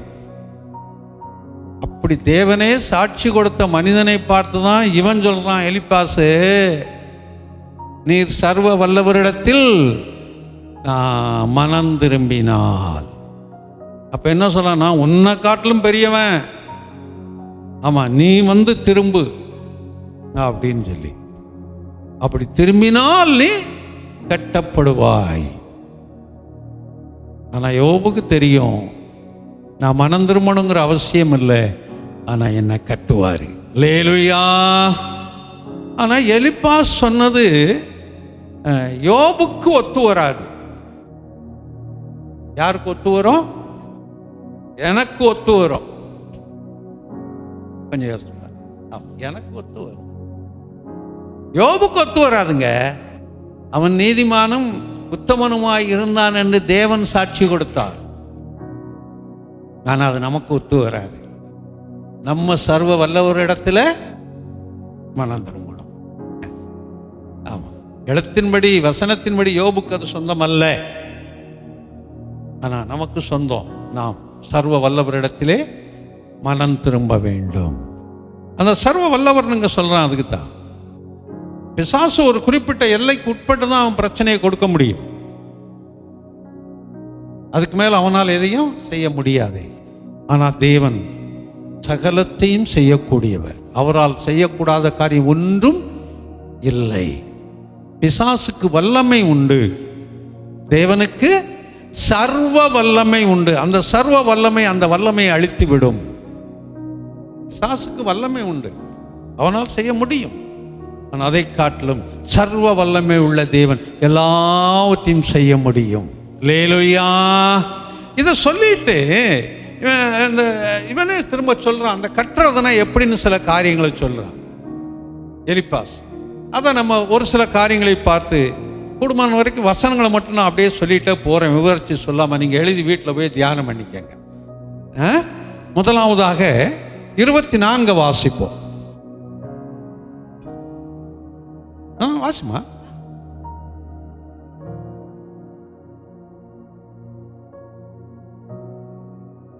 சேர்த்து வைப்பீர், நீ திரும்ப கட்டப்படுவீர் அப்படின்னு சொல்றதுல என்ன சொல்றான்? ஒரு சொத்து எல்லாம் உன்னை விட்டு கைவிட்டு போயிடுச்சு, உன் ஆஸ்தி எல்லாம் உன்னை விட்டு போயிடுச்சு. அப்படி இருக்கிறதுனால நீ என்ன செய்வீர் அப்படின்னு அங்க சொல்றான். எதை போல? தூளை போல பொண்ணு. தூள்னா என்ன? டீ தூள் இருக்கு, காப்பி தூள் இருக்கு, மிளகு தூள் இருக்கு, இந்த பொடி அது கூட தூள் தானே, அது இல்லையா? என்னென்னமோ தூளெல்லாம் இருக்கு. கஞ்சா தூள் இருக்குது, மிளகு தூள் இருக்குது, மிளகாத்தூள் இருக்குது. அவங்கவுங்களுக்கு அது தெரியும். பெருக்கும் போது வரக்கூடியது என்னது? ஊசி தூள் இல்லையா? அப்போ தூளை போல பொன்னை. பொண்ணுனா என்ன? தங்கம் தான். தங்கத்தையும் ஆற்றின் கற்களை போல ஒப்பீரின் தங்கம். இன்னைக்கு இந்த சுத்த தங்கம்னு சொல்றாங்க இல்லையா, 24 கேரட்னு. அதுபோல் அந்த ஒப்பீரின் தங்கம் அன்னைக்கு இருந்த பிரபலமான ஒரு தங்கத்தை சார்ந்தது. நீங்கள் பழைய ஏற்பாடு நிறைய வாசித்து பாருங்க, தெரியும் சாலமோனுடைய காரியத்தில் எல்லாம். அதையும் சேர்த்து வைப்பீர். ஆமாம், அன்றைக்கே தங்கத்துக்கு ஒரு முக்கியத்துவம் இருந்தது, ஒரு மரியாதை இருந்தது. அதாவது அதனுடைய பண மதிப்பு அதிகம் இருந்தது பழைய நாட்கள்லேயே. ஆனால் இன்னைக்கு இருந்த அளவுக்கு அன்னைக்கு இல்லைன்னு வைங்க. எனக்கு தெரிந்து 93 ரூபா ஒரு பவுன் நகை. தங்கம் ஒரு பவுன் 93 ரூபாய்க்கு. வருஷம் எனக்கு சரியா ஞாபகத்தில் இல்லை. நல்லா ஓரளவுக்கு விவரம் தெரிந்த நாட்களில், நல்லா விவரம் தெரிந்த அந்த நாட்களில் 93 ரூபாய்க்கு எங்கள் அம்மா போய் வாங்கியிருக்கிறாங்க. நான் கூட போனேன் அவங்களோட ஒரு அந்த நகை செய்கிற ஆசாரிகிட்ட போய் ஒரு நகை செய்ய சொல்லும்போது அது சொல்லி அதுக்கு நான் கூட இருந்தேன். அதனால் எனக்கு அது ஞாபகம் உண்டு. இன்னைக்கு அதை நம்ம அதை பார்க்கறது கூட அந்த 93 ரூபாய்க்கு விட மாட்டாங்க. அது கொஞ்சம் காட்டியா நான் பார்த்துக்கிறேன்னா அங்கே இருக்கு பார்த்துக்க, இல்லை அதை பார்க்கணுன்னா கூட துட்டு கொடுப்பாங்க. அந்த தங்கத்தை நீ பார்க்கணுன்னா கூட துட்டு கொடுத்துட்டு பார்த்து நான் போய்கிட்டே இருப்பாங்க. அந்த அளவுக்கு இன்னைக்கு வந்திருக்குது. அப்படி என்றால் இவன் இழந்து போன பொருள்களை திரும்ப சேர்ப்பான். அது கட்டப்படக்கூடிய ஒன்று, பொருளாதாரத்திலே கட்டப்படக்கூடிய ஒன்று என்று அங்கே அவன் எலிப்பாசே சொல்றான். சரி, அடுத்தது வாசிங்க. சர்வ வல்லவர் தாமே உமக்கு பசும்பொன்னும் சொக்க வெள்ளியுமாயிருப்பார். அதோடு மாத்திரமல்ல, தேவனே உனக்கு சொத்தாய் இருப்பார்னு சொல்றான். தேவனே உனக்கு சொத்தாய் இருப்பார். எப்படி சொத்தாய் இருப்பாரா? பசும்பொன். ஆமா, பசும்பொன்னா சுத்தமான பொன், கலப்படம் இல்லாத ஒரு தங்கத்தை போலவும், சொர்க்க வெள்ளி. சொக்க வெள்ளினா என்ன? அது சுத்தமானதுக்கு தான் அந்த வார்த்தைகள்லாம். ஆமா, சுத்தமான வெள்ளியாயும். ஏன்னா இப்ப வெள்ளியில அந்த கல்வெள்ளின்னு ஒன்று சொல்லுவாங்க. அது தண்ணி பட்டவொன்னே எப்படி ஆயிடும்? கருப்பாகி போகும். சுத்தமான வெள்ளினா அப்படியே கிடக்கும். ஆமாம், அது இருக்குமோ கிடக்குமோ ஏதோ ஒன்று அப்படியே இருக்கும் இல்லையா? அந்த கலர் மாறாது. அதான் இங்கே வரும்போது சொக்க வெள்ளி, சுத்தமான வெள்ளியை போல தேவன் உனக்கு இருப்பார் அப்படின்னு சொல்லி, தேவனே உனக்கு சொந்தமாக இருப்பார் அப்படின்னு சொல்லி இங்க சொல்றான். சரி, தொடர்ந்து வாசிங்க. அடுத்தது இருந்து ஆமா, ஒரு மனம் மகிழ்ச்சி உனக்கு உருவாகும் என்று சொல்லுகிறான். இதெல்லாம் எலிப்பா சொல்ற காரியங்கள் தான். முதலாவது என்ன சொல்றான்? பொருளை சேர்ப்பீர். தங்கம், வெள்ளி, இதெல்லாம் சொர்க்க தங்கம், இதெல்லாம். இரண்டாவது, தேவனே உனக்கு சொத்தாய் இருப்பார். மூன்றாவது, உனக்கு மன மகிழ்ச்சி உருவாகும். மன மகிழ்ச்சி. மன மகிழ்ச்சி வந்தா என்ன அர்த்தம்? மன மகிழ்ச்சி வந்தா என்ன ஆகும்? சந்தோஷம். சந்தோஷம் வந்தா என்ன ஆகும்?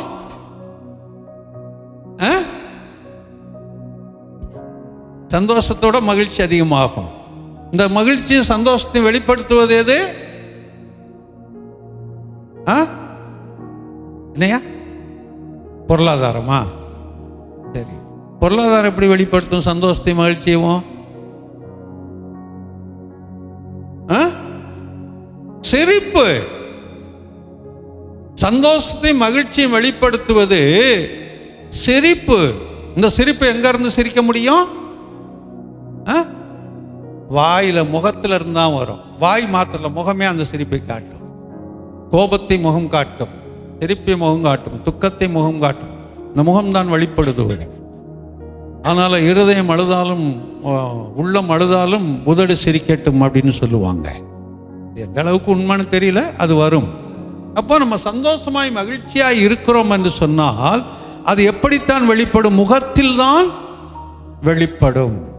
முகத்தில் வெளிப்படும் போது அநேகருக்கு அது தெரிய வரும். அதனால நம்ம சொல்லும் போது நீ மகிழ்ச்சியாய் இருப்ப, சர்வ வல்லவரிடத்தில் மனம் மகிழ்ச்சியாய் இருப்பாய். வெறும் மகிழ்ச்சி மனதில் ஒரு பெரிய மகிழ்ச்சியை கொண்டு வரக்கூடியதா இருக்கும் என்று அங்கே சொல்லு. இதெல்லாம் அந்த கட்டப்படக்கூடிய காரியங்கள். தொடர்ந்து வாசிங்க. நீ அவரை நோக்கி விண்ணப்பம் பண்ண அவர் உனக்கு செவி கொடுப்பார். அப்பொழுது நீர் உம்முடைய பொருத்தனைகளை செலுத்துவீர். சரி, 28 வாசிங்க. நீர் ஒரு காரியத்தை நிர்ணயம் பண்ணினால், நிர்ணயம் பண்றதுன்னா என்ன அர்த்தம்? முடிவு பண்றது. இதைத்தான் செய்ய போறேன், இப்படித்தான் இருக்க போறேன் என்று முடிவு பண்ணுவதுதான் நிர்ணயம் பண்ணுவது. அப்படி என்றால் நீர் ஒரு காரியத்தை நிர்ணயம் பண்ணினால் அல்லேலூயா, அது உனக்கு வாக்கியம். கட்டப்படுவதனுடைய அந்த எலிப்பாசை சொல்லி வரக்கூடிய தன்மைகள் இது. ஆமா, நீ ஒரு காரியத்தை முடிவு பண்ணன்னு சொன்னா அது உனக்கு நிறைவேறும், நிறைவேற பண்ணுவார் அப்படின்னு இங்க சொல்றாங்க. அதே வசனத்தை வாசிங்க. உம்முடைய பாதைகளில் வெளிச்சம் பிரகாசிக்கும். வெளிச்சம் பிரகாசிக்கும்னா அர்த்தம்னா இதுவரைக்கும் நீ இருள இருக்கிற, பிள்ளைகளை மறிக்க கொடுத்த இருள இருக்கிற, உன் சொத்தெல்லாம் உன்னை விட்டு பறி போயிடுச்சு, அந்த இருள இருக்கிற, உன் சரீரத்தெல்லாம் கொடிய வேதனை வியாதிகள், இந்த வேதனையில் இருக்கிற, மனைவி உன்னை கைவிட்டால் அந்த வேதனையில் இருக்கிற, நண்பர்களாகிய நாங்களும் உன்னை பேசிக்கொண்டிருக்கிறோம், இப்படிப்பட்ட கைவிடப்பட்ட சூழ்நிலையில் நீ காணப்படுகிறாய், இருளான ஒரு வாழ்க்கை. இந்த வாழ்க்கையில் ஒரு வெளிச்சம் பிரகாசிக்கும். அல்லேலூயா, ஒரு மகிழ்ச்சி உண்டாகும். இதைத்தான் இங்க சொல்றாங்க.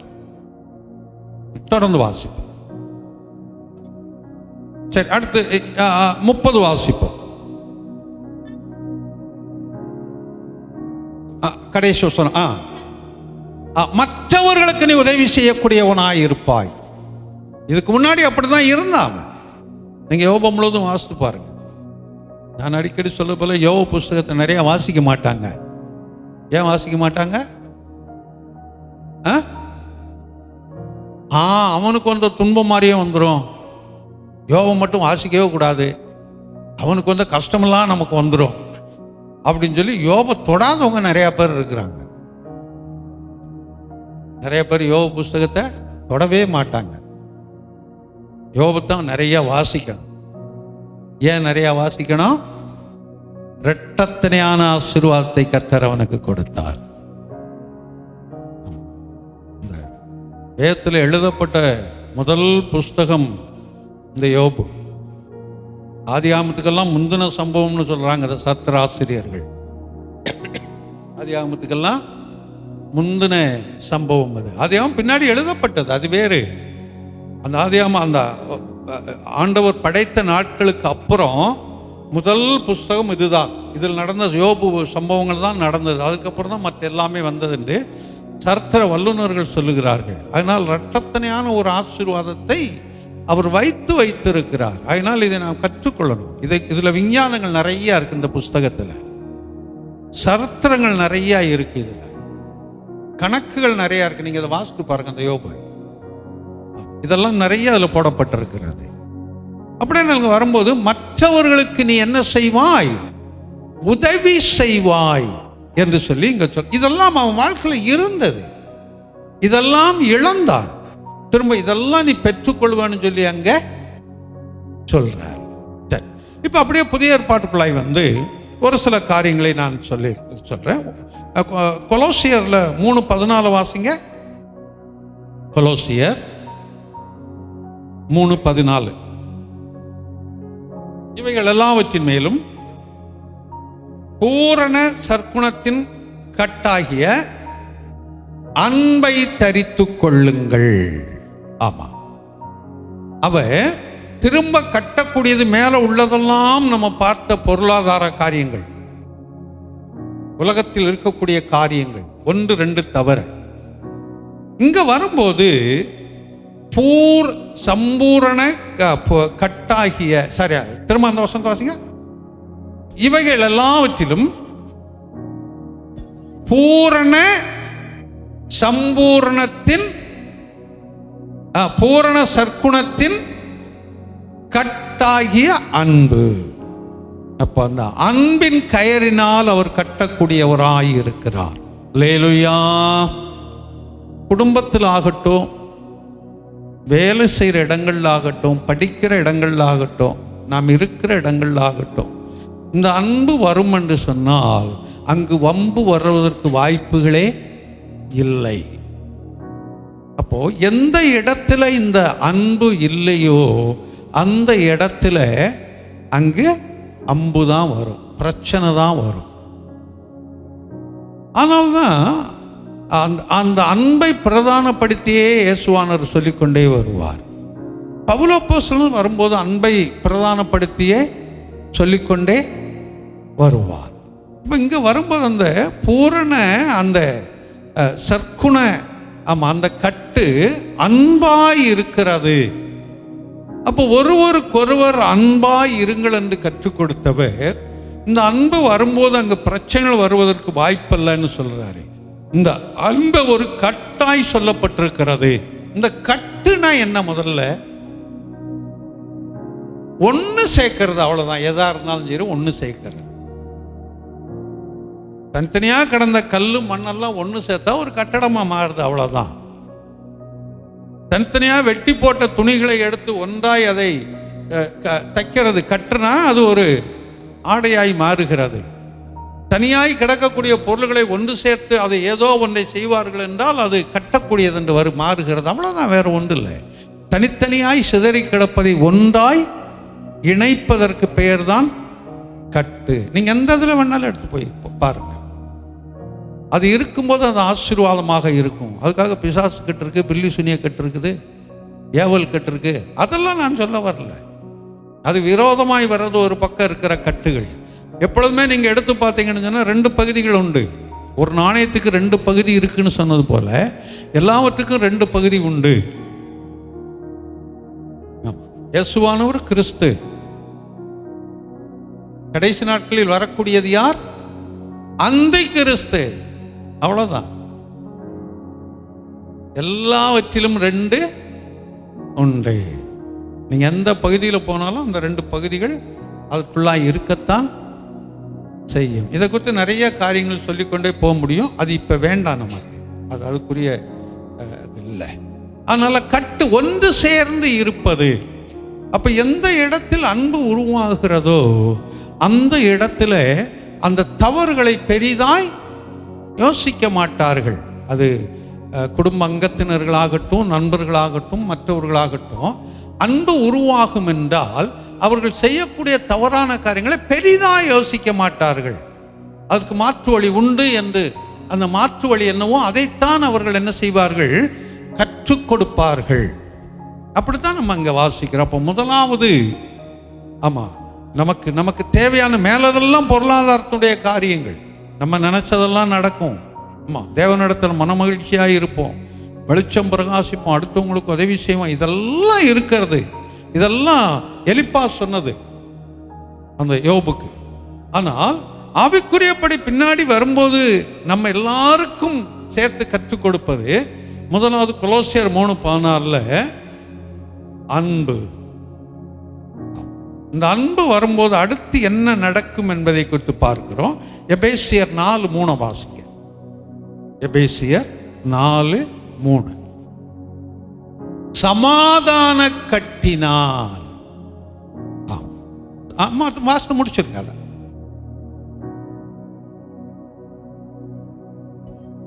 ஆமா, ஆவியின் ஒருமையை காத்துக் கொள்வதற்கு ஜாக்கிரதையாயிருங்கள். அப்ப சமாதான கட்டு. ஒரு மனிதனுக்குள் சமாதானத்தை இழந்து போகிறான் என்றால் ஒன்றுமே கிடையாது. அவனுக்கு எவ்வளவு வேணாலும் பலன் இருக்கட்டும், எவ்வளவு வேணாலும் சுகம் இருக்கட்டும், எவ்வளவு வேணாலும் ஆஸ்திகள் இருக்கட்டும், எவ்வளவு வேணாலும் பொருளாதாரங்கள் இருக்கட்டும், எவ்வளவு வேணாலும் அழகுகள் இருக்கட்டும், எவ்வளவு வேணாலும் படை பலங்கள் இருக்கட்டும், ஆட்கள் துணைகள் இருக்கட்டும், ஆனா மனசுல சமாதானம் இல்லாமல் போயிருச்சுன்னு சொன்னா அவைகள் எல்லாமே என்னவாய் மாறுகிறது? பெரிய ஒரு பூஜ்யம்தான், பெரிய ஒரு முட்டை தான்.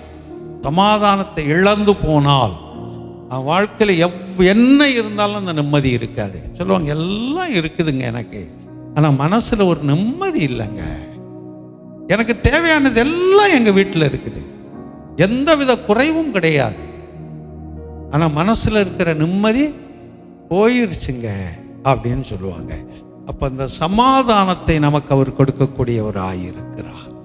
எது இருக்கிறதோ இல்லையோ அந்த சமாதானம் நமக்குள்ளாய் இருக்கு. சமாதான கட்டு, அந்த சமாதானத்தை கட்டக்கூடியவராய் இருக்கிறார், ஒருநிலைப்படுத்தக்கூடியவர்.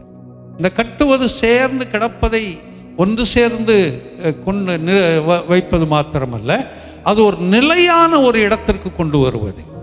எந்த பொருளாக இருந்தாலும் உன்னை கட்டி வைக்கிறோன்னு சொன்னால் அது நிலையாக இருக்கட்டுங்கிறதுனால தான். இல்லைன்னா அப்படியே பிரித்து பிரித்து தானா கிடக்கும். அப்போ நிலையான ஒரு இடத்திற்கு நம்மை கொண்டு வரும்படி அவர் விரும்புகிறார்.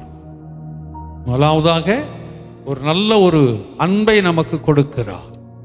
அன்பின் கட்டினால் மற்றவங்க நம்ம இடத்துல விரோதமாக வர்றாங்களா என்கிறது நமக்கு அவசியம் இல்லை. நம்ம மற்றவங்கள்ட்ட அன்பு கூறுவோம், அது போதும்.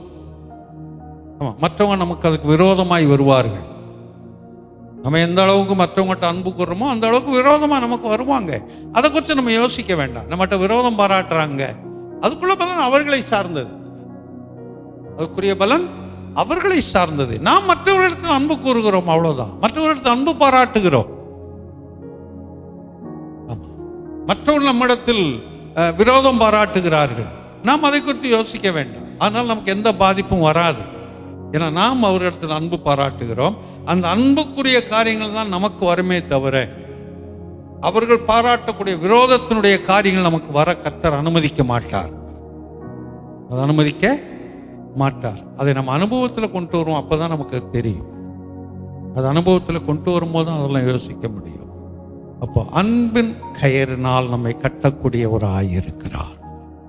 அன்பின் கயிறினால் கட்டக்கூடியவராய் இருக்கிறார். அடுத்ததாக இங்க வரும்போது சமாதானத்தின் கட்டு. அதை கட்டணும்னா ஒரு கயிறு வேணும், ஒரு கம்பி வேணும் இல்லையா? சமாதான கட்டினால் நம்மை சேர்க்கக்கூடியவராய் இருக்கிறார் இல்லையா? அது இந்த மாதத்தில் இது நடக்கும். அன்பின் கயிறினாலேயும் சமாதானத்தின் கட்டினாலும் நம்ம என்ன செய்வார்? அவர் இணைத்துக் கொள்வார். எங்கெல்லாம் பிரச்சனைகள் இருக்கிறதோ அந்த பிரச்சனையிலே நமக்கு ஒரு சமாதானத்தை கொடுப்பார், ஒரு ஆறுதலை கொடுப்பார், ஒரு நிம்மதியை கொடுப்பார். இன்னும் ஒரு காரியத்தை கூட பார்க்கலாம். ஓசியாவின் புஸ்தகத்தில் 6:1 வாசிப்போம். ஓசியா 6:1.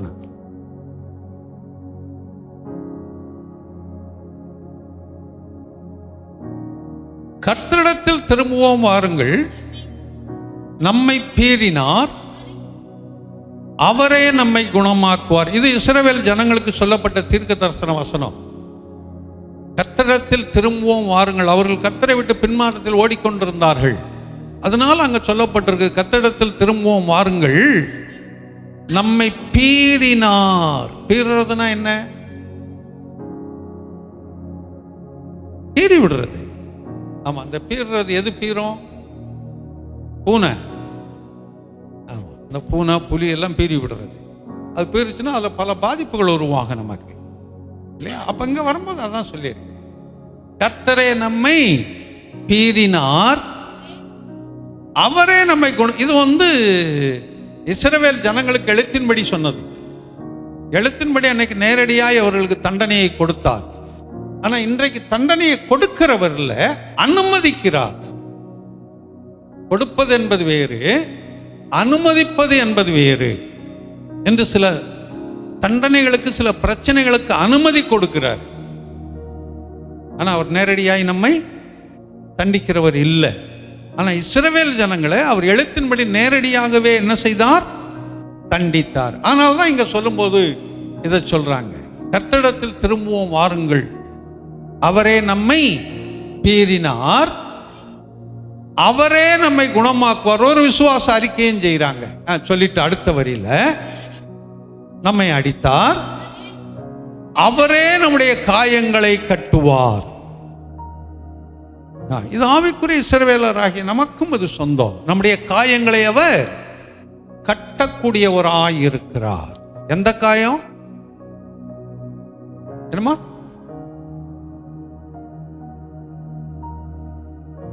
சரி, அப்போ சரீரத்தில் இருக்கிற காயத்தை கட்ட மாட்டாரா?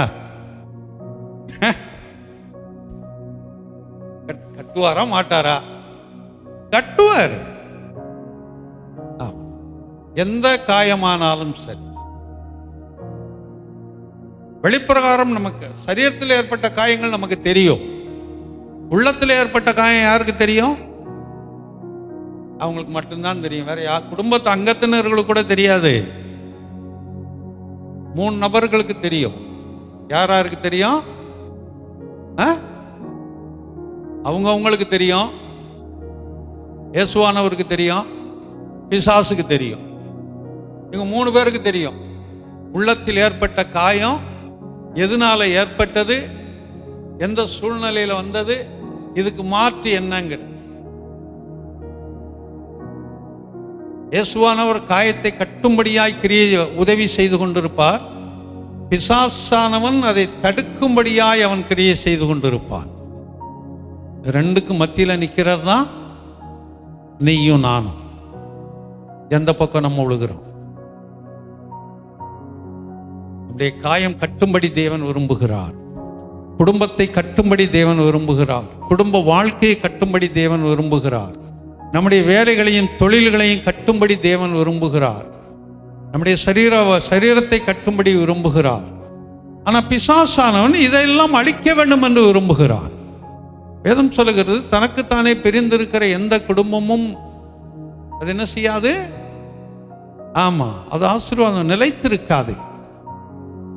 தனக்குத்தானே பிரிந்திருக்கிற எந்த குடும்பமானாலும் சரி, அந்த வீடானாலும் அது நிலைத்திருக்காது. தனக்குத்தானே பிரிந்திருக்கிற எந்த ராஜ்யமும் அது நிலை பெறாது. இதெல்லாம் வேதத்தில் சொல்லப்பட்ட காரியங்கள். இவைகள் எல்லாம் அவர் ஒன்று சேர்க்கும்படியாகத்தான் அவர் விரும்புகிறார். நம்முடைய குடும்ப வாழ்க்கையில நாம் பிரிந்திருப்பது தேவனுடைய திட்டம் அல்ல. பிள்ளைகள், புருஷன், மனைவிகள் ஒன்றாய் இருக்க வேண்டும், அதுதான் தேவனுடைய திட்டம். அதற்காகத்தான் நம்ம குடும்ப வாழ்க்கையில இணைத்திருக்கிறார். ஒரே வீட்டுக்குள்ள 2 சமையல் பண்றவங்க இருக்கிறாங்க தெரியுமா உங்களுக்கு? ஒரே வீட்டுக்குள்ள இருப்பாங்க, புருஷன் வேற மனைவி வேற இருப்பாங்க. புருஷன் ஒரு சமையல் பண்ணுவான், மனைவி ஒரு சமையல் பண்ணுவான். நீ சமைக்கிறது எனக்கு வேண்டாம், நான் சமைக்கிறது உனக்கு வேண்டாம். நான் சமைக்கிற நீ சாப்பிடக்கூடாது, நீ சமைக்கிற நான் சாப்பிடல. குடும்பங்கள் இருக்குது, இருந்தது, இருக்கிறது, அப்படியெல்லாம். ஆனா தேவன் அதை விரும்புறது இல்லை. குடும்பங்களை கட்டக்கூடியவர். பிள்ளைகள் உண்டு, பெற்றோர் உண்டு. நீ உன் வேலையை பாரு, நான் என் வேலையை பார்க்குறேன். உனக்கு எனக்கு சம்மந்தமே கிடையாது. பெத்து அதோட முடிஞ்சு போச்சு, படிக்க வச்சு அதோட முடிஞ்சு போச்சு, என்ன நான் பார்த்துக்கிறேன். இது பிள்ளைகள் சொல்லக்கூடிய காரியங்கள் அதல்ல. பெற்றோருக்கு செய்ய வேண்டிய கடமைகளை செய்ய வேண்டியது பிள்ளைகளுடைய பெற்றோருக்கு செய்ய வேண்டிய காரியங்களை செய்வது பிள்ளைகளுடைய கடமை. பெற்றோர் எவ்வளவு வயதானவர்களானாலும் சரி, பிள்ளைகள் என்ன வசதியோ வசதி இல்லாமல் இருந்தாலும் சரி, பெற்றோருக்கென்று செய்ய வேண்டிய சில கடமைகள் உண்டு. அதை பிள்ளைகள் செய்துதான் ஆக வேண்டும். இது அவர்களுக்குரிய கடமை. அப்ப இப்படிப்பட்ட காரியங்களில் தான் கர்த்தர் என்ன செய்கிறார்? நம்மை கட்டுகிறார். அந்த குடும்பம் ஒன்றாய் இருக்கும்படி அந்த அன்பினாலும் அந்த சமாதானத்தினாலும் அவர் கட்டக்கூடியவராய் இருக்கிறார். வெளிப்பிரகாரமான காயங்கள் நமக்கு தெரியும், அதுக்கு எந்த மருந்து வேணுமானாலும் போட்டு ஆற்றிவிட முடியும். ஆனால் உள்ளம் உடையும் என்றால் அதை ஒன்றுமே ஆற்ற முடியாது. அதுக்கு ஒரே மருந்து இயேசுவின் ரத்தம் மாத்திரமே. அல்லேலூயா. முன்னாடி இந்த குயிக்கா ஒட்டக்கூடியது ஒன்று இருக்கும், அதுக்கு போட்டிருப்பாங்க, உடைந்த இருதயம் தவிர எல்லாவற்றையும் ஒட்ட முடியும். அந்த ஃபெவிக்கல் இப்போ இந்த குயிக் பேஸ்ட்லாம் இப்போ வருதில்லை, அதுக்கு முன்னாடி ஒரு டியூப் ஒன்று வரும், அதுக்கு பேர் மறந்துட்டேன். அதில் மேலேயே போட்டிருப்பாங்க, உடைந்த உள்ளத்தை தவிர எல்லாவற்றையும் ஒட்ட முடியும்னு அந்த அட்டையில் எழுதியிருப்பாங்க. ஆமாம், அந்த உடைந்த உள்ளத்தை ஒட்டுறது நம்முடைய இயேசுவானுடைய ரத்தம் என்பது நமக்கு தெரியும். அல்லேலூயா. அப்போ இந்த மாதத்தில் எதில் நம்ம திரும்ப கட்ட வேண்டும் என்று தேவன் திட்டம் வைத்திருக்கிறாரோ அதிலே நாம் கட்டப்படுவோம். அதிலே நாம் ஒன்று பொருளாதாரம். ஏன்னா முதல் வசனம் நம்ம வாசிக்கும் போது என்ன வாசித்தோம்? 24 பொருளாதாரத்தில். அதுக்கப்புறம் தேவனையே நமக்கு சொத்தாய் அவர் கொடுக்கிறார். நான் உன்னுடைய தகப்பனாய் இருக்கிறேன், நான் உன்னுடைய தகப்பனாய் இருக்கிறேன் என்று நமக்கு அவர் வாக்கு கொடுத்தவர் தகப்பனாகவே இருப்பார். அதுக்கப்புறம் நாம் எதை நிர்ணயித்திருக்கிறோம், எதை நினைத்திருக்கிறோம், அந்த காரியத்தை நமக்கு என்ன செய்வார்? நிறைவேற்றி கொடுப்பார். இருளில் இல்லாதபடி வெளிச்சத்திலே நடக்கும்படியான கிருபையை நமக்கு அவர் கொடுக்கக்கூடியவர். அதோடு மற்றவர்களுக்கு நம்மால் முடிந்த உதவிகளை செய்யும்படியாய் நம்மை ஒரு மேன்மையிலே கொண்டு வருவார். அவங்களுக்குள்ள ஒரு மேன்மை. பெரிய கோடீஸ்வரனாக இருந்தால் தான் மற்றவங்களுக்கு உதவி செய்ய முடியுங்கிறது இல்லை. பெரிய லட்சாதிபதியாக இருந்தால் தான் மற்றவங்களுக்கு உதவி செய்ய முடியுங்கிறது இல்லை. நம்மகிட்ட இருக்கிறதுல நமக்கு எது முடியுமோ மற்றவர்களுக்கு அதை செய்வோம் என்றால் அது ஒரு பெரிய உதவியாக இருக்கலாம். அது ஒரு பெரிய உதவியாக இருக்கலாம். அப்படி மற்றவர்களுக்கு கொடுக்கும்படியான ஒரு காரியத்தை செய்வார். அதோடு மாத்திரமல்ல, அந்த அன்பின் கயறினால் நம்மை குடும்பத்தில் இருக்கிற அங்கத்தினர்களோடு கூட, நம்முடைய நண்பர்களோடு கூட, நம்முடைய உறவினர்களோடு கூட, நாம் வேலை செய்கிற இடங்களிலே, தொழில் செய்கிற இடங்களிலே, படிக்கும் இடங்களிலே அந்த அன்பின் கயறினால் நம்ம என்ன செய்வார்? கட்டுவார். அடுத்ததாக சமாதானத்தை கொடுப்பார். எது இருந்தாலும் இல்லாவிட்டாலும் நம்முடைய வாழ்க்கையில் ஒரு பெரிய சமாதானம். உள்ளம் உடைந்து போய் இருந்தாலும், சரீரத்தில் காயங்கள் இருந்தாலும் அதையெல்லாம் அவர் கட்டக்கூடியவராய் இருப்பார். இது நமக்கு இந்த மாதத்தில் நடக்கும். அதை விசுவாசிப்போம். போன மாதத்தில் நன்மை செய்யக்கூடியவர், நாம் ஜீவனோடு பலத்தோடு இருப்பதே அவர் செய்த பெரிய ஒரு நன்மை. இந்த மாதத்திலே அவர் நமக்கு கட்டுவார். அவ்வளவு காயங்கிறது மாத்திரம் கிடையாது, அவருடைய பொருளாதாரத்தில் கட்டுவார். அவருடைய கடன் பிரச்சனைகள் இருக்குது, அது மாறணும். அவருடைய வேலைகளையும் தொழில்களையும் அதிகமாக்குவார். சரீரத்தில் பலவீனம் இருக்குது, பலவீனம் மாறணும், அதுக்கு ஒரு பலனை கொடுப்பார். அது கட்டுறது இல்லையா? அப்போ காயம் என்பது மாத்திரமல்ல, அதை உறுதிப்படுத்துவதை கட்டுவார். இப்ப அப்படியே நீங்க யோபு 42:10 வாசிங்க. 42:10. வேண்டுதல் செய்த போது கர்த்தர் அவன் சிறையிருப்பை மாற்றினார். சிறையிருப்புனா சிறையில் அடைக்கப்பட்டது போல அவன் பல பாடுகள், பல மன கஷ்டங்கள், ஆனால் வெளியில ஒன்றும் கொஞ்சம் அமைதியாக இருந்தார். அந்த சிறையிருப்பை மாற்றினார். முன்னிருந்த எல்லாவற்றை பார்க்கிலும் ரெண்டத்தனையாய் அவனுக்கு கர்த்தர் தந்தள்ளினார். அப்பொழுது எல்லா சகோதரரும் சகோதரிகளும் அறிமுகமான அந்த ஊர்ல இருந்த எல்லாரும் அவனிடத்தில் வந்து அவன் வீட்டிலே அவனோட போஜனம் பண்ணினார்கள். இப்ப அவனுக்கு அங்க சொத்து இருந்திருக்குது, ஒரு பங்கு போஜனம் பண்ற அளவுக்கு வசதி இருந்திருக்குது. போஜனம் பண்ணினார்கள். கர்த்தர் அவன் மேல் வரப்பண்ணின சகல தீங்கின் நிமித்தம், மறந்துடக்கூடாது, சகல தீங்கின் நிமித்தம் அவனுக்காக மற்றவர்கள் அங்கலாய்க்கார்கள். உனக்காக எனக்காக மற்றவர்கள் அங்கலாய்ப்பார்கள்.